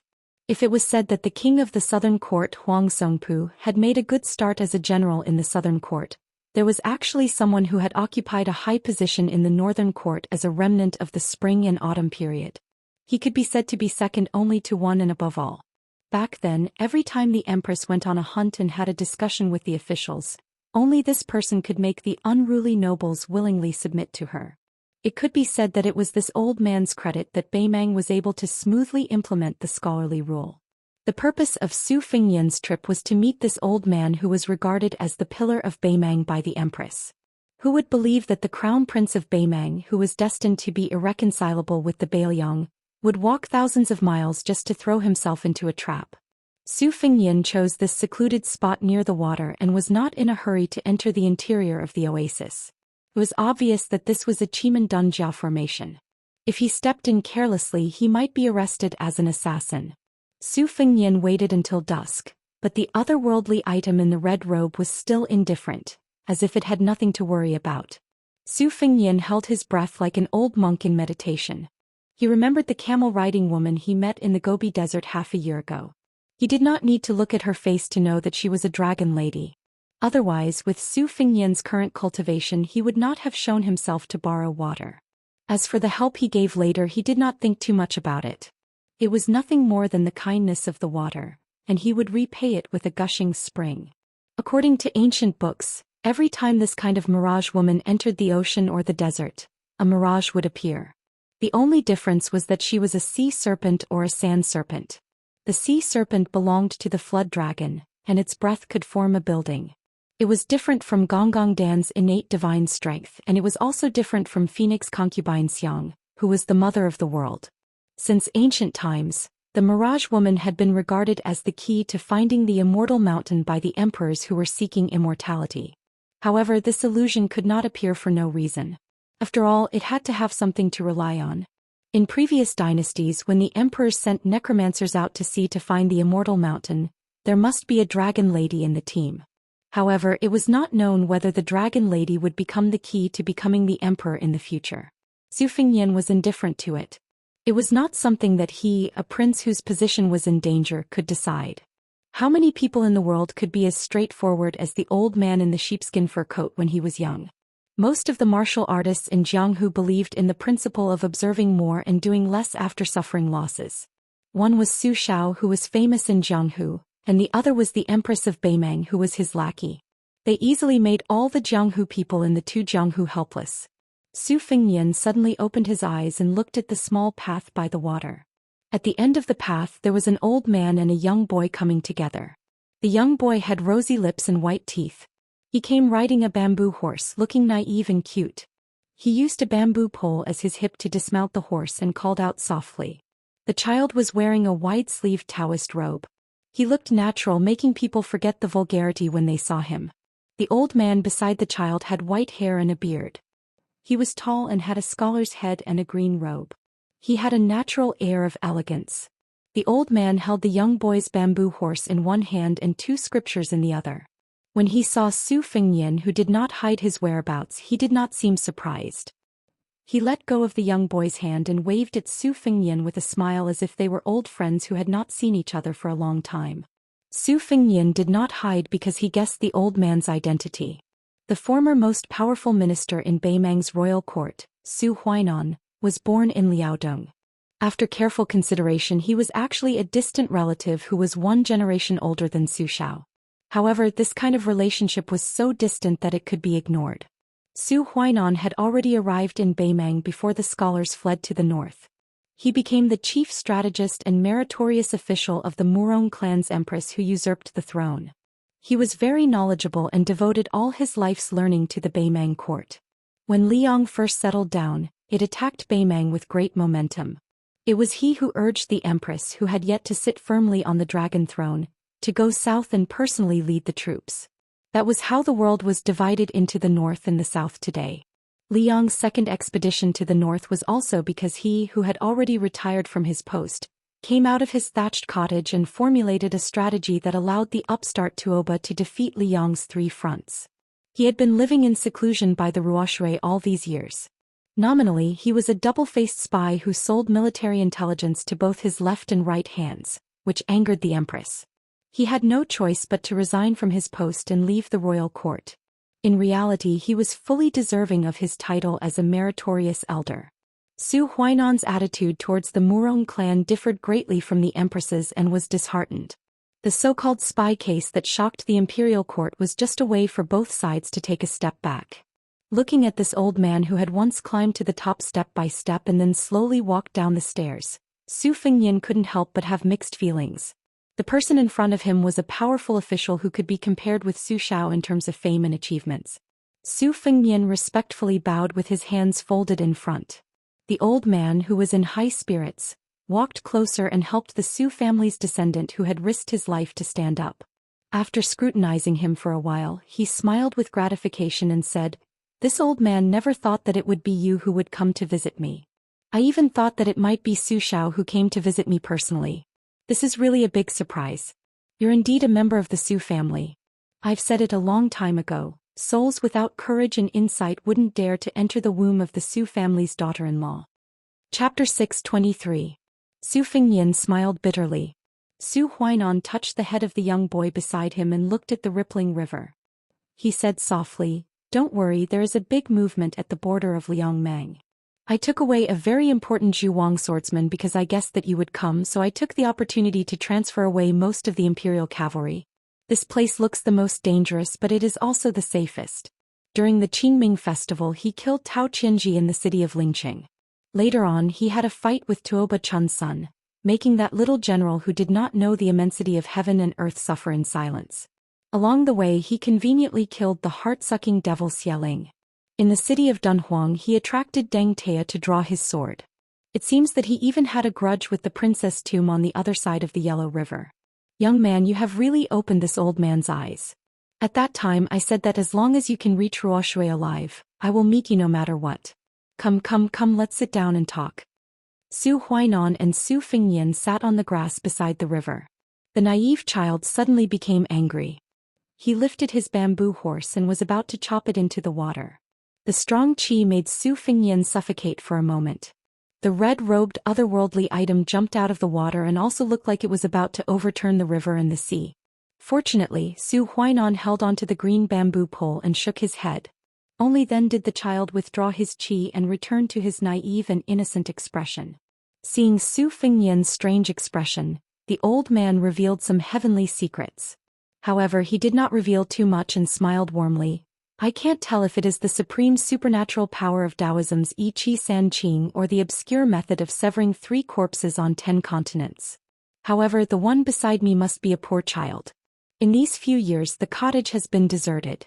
The smart people who know how to cultivate in the public way like the cold stove have gradually lost their temper.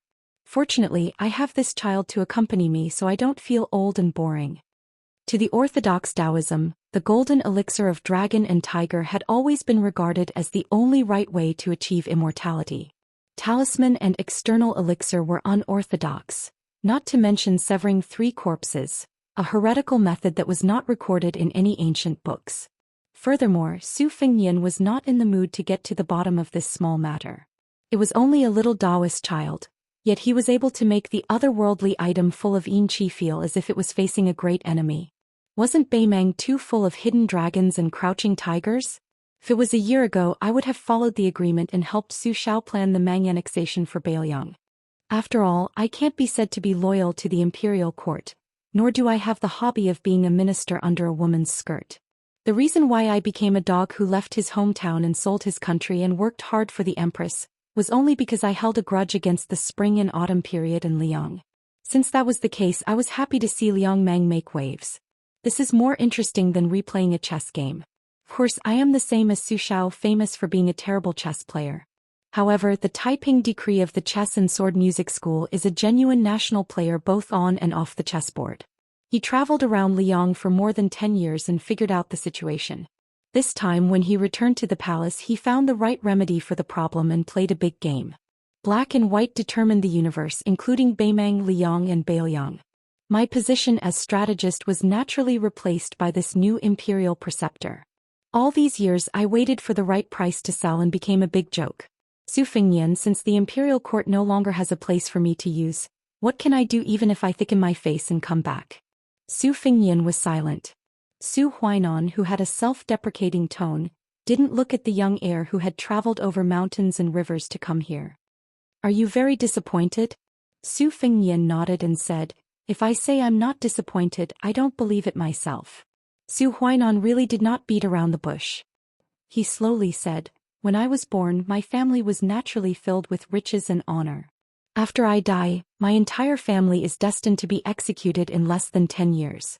Half of it is because I deliberately didn't restrain my clansmen and allowed them to break the law and commit crimes. When I was the prime minister of the northern courtyard, I deliberately had bad relations with the Yalu and Murong families for a long time. The other half is because the empress is a woman, and it is natural for women to hold grudges.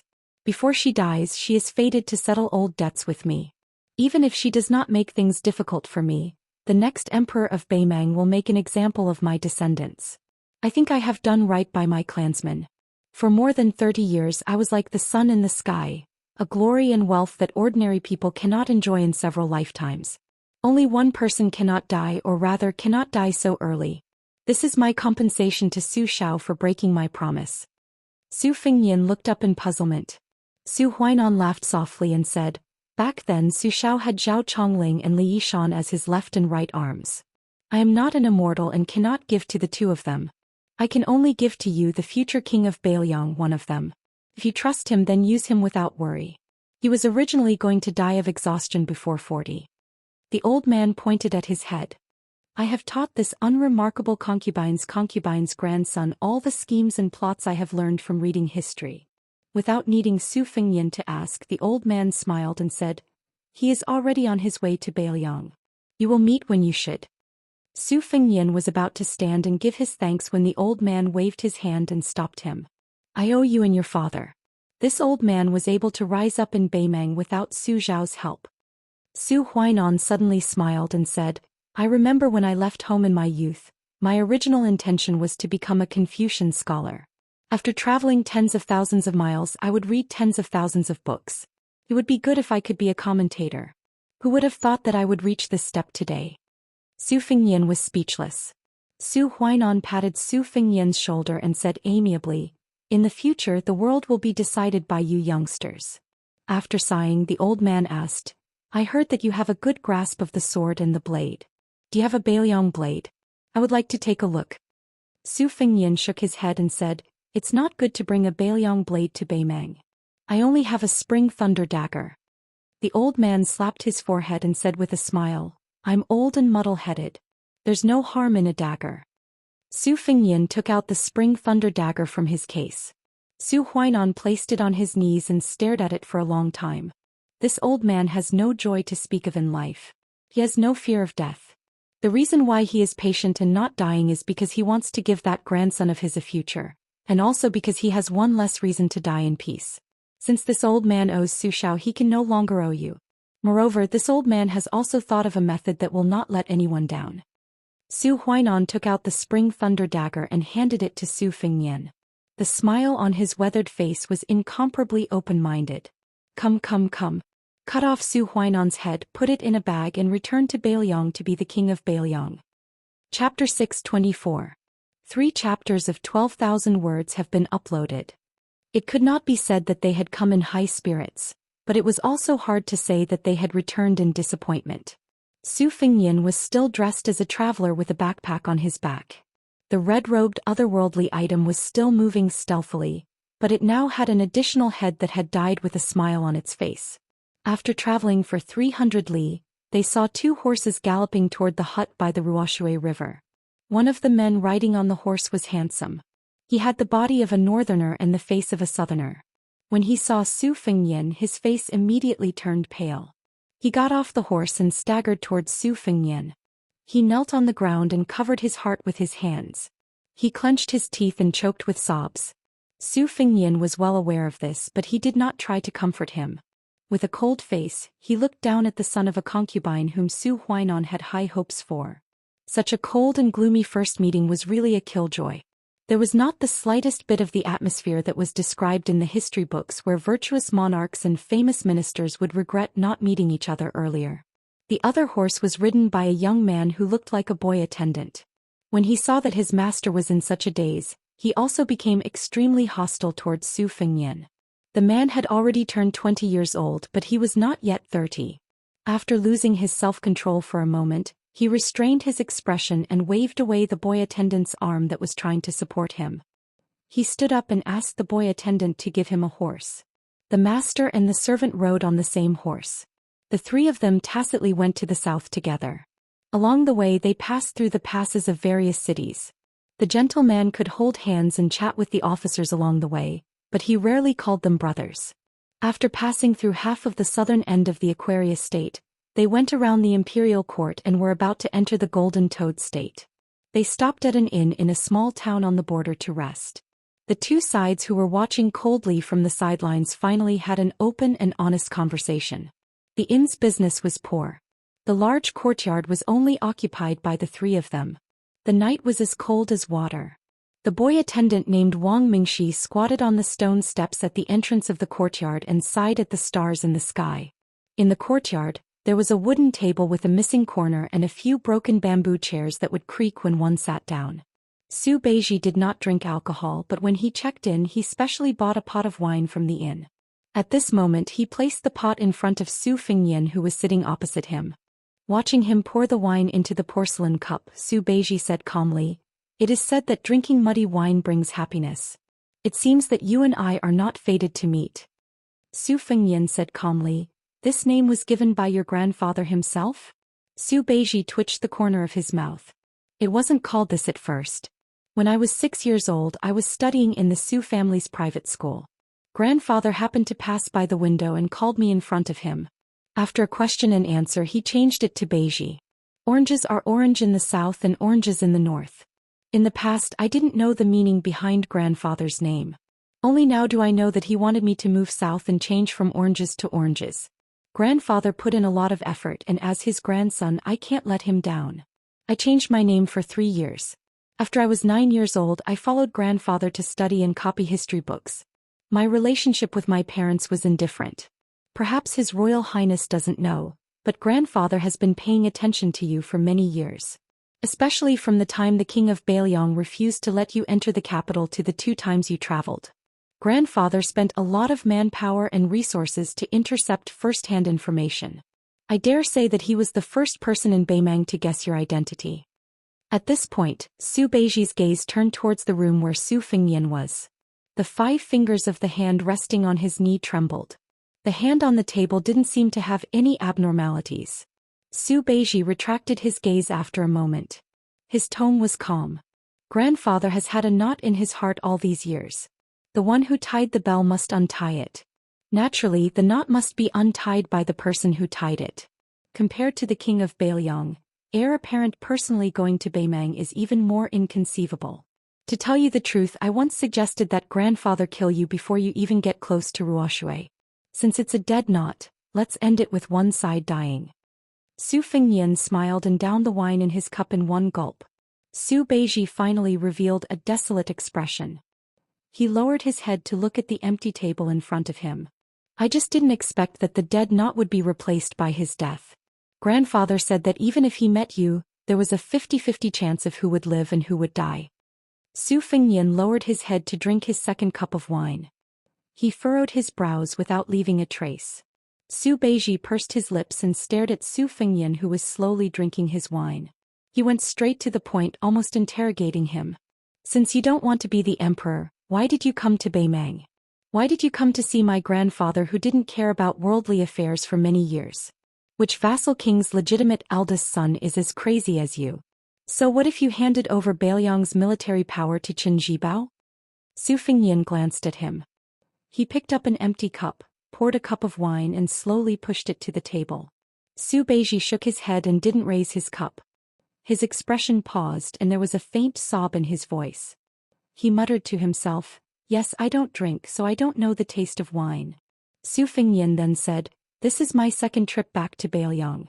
Before I came to Beimang, Su Xiao told me frankly the night before I left. The first time I went out with an old servant, a fat man called Chu Lushan sneaked behind me and secretly contacted no less than 50 former subordinates of Beiliang. Whether Beiliang's 300,000 iron cavalry rebelled or not was up to Su Xiao. He was born in a chaotic world, but he did not become a dog in a chaotic world." Su Xiao laughed and said that a dog in a hurry knew how to jump over a wall. He was a terrible chess player.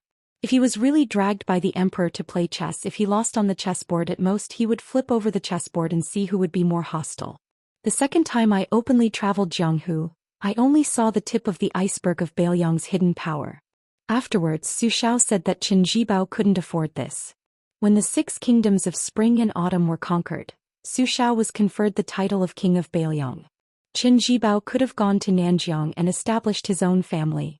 He could have led nearly 80,000 soldiers of Beiliang to the south and divided the land and territory, becoming the second king of Liang with a different surname. Since he rejected the current emperor of Zhao, he couldn't blame his stingy adoptive father for giving him a chance. In Beiliang, each family has its own rules and the country has its own laws. Su Beiji was silent and deep in thought.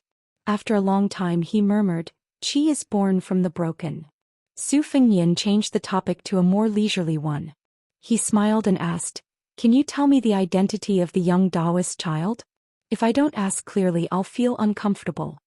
Su Beiji glanced at Su Fengyan, who was spinning the empty wine cup in his hand, and said frankly, "I don't know the secret behind it.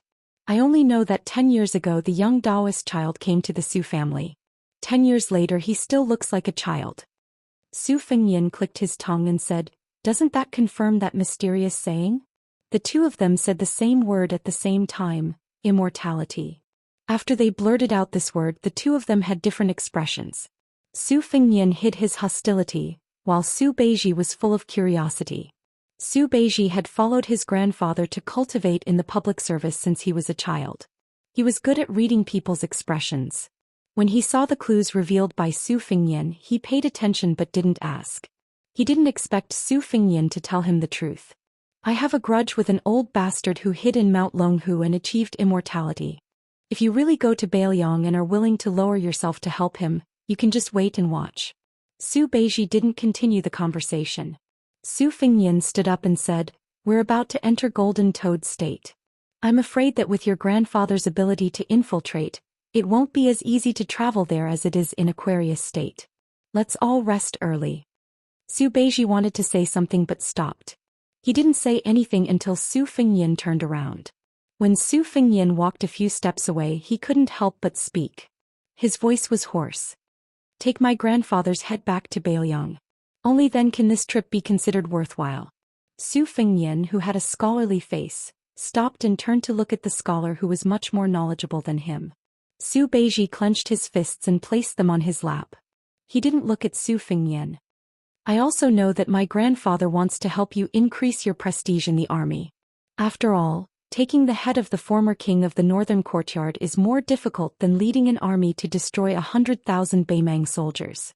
I just want to take a look. Just one look." Su Fengyan asked, "Su Beiji, don't you hate me?" The extremely elegant and calm man smiled sadly. "How dare I hate you? Do you want my grandfather to die with regrets?"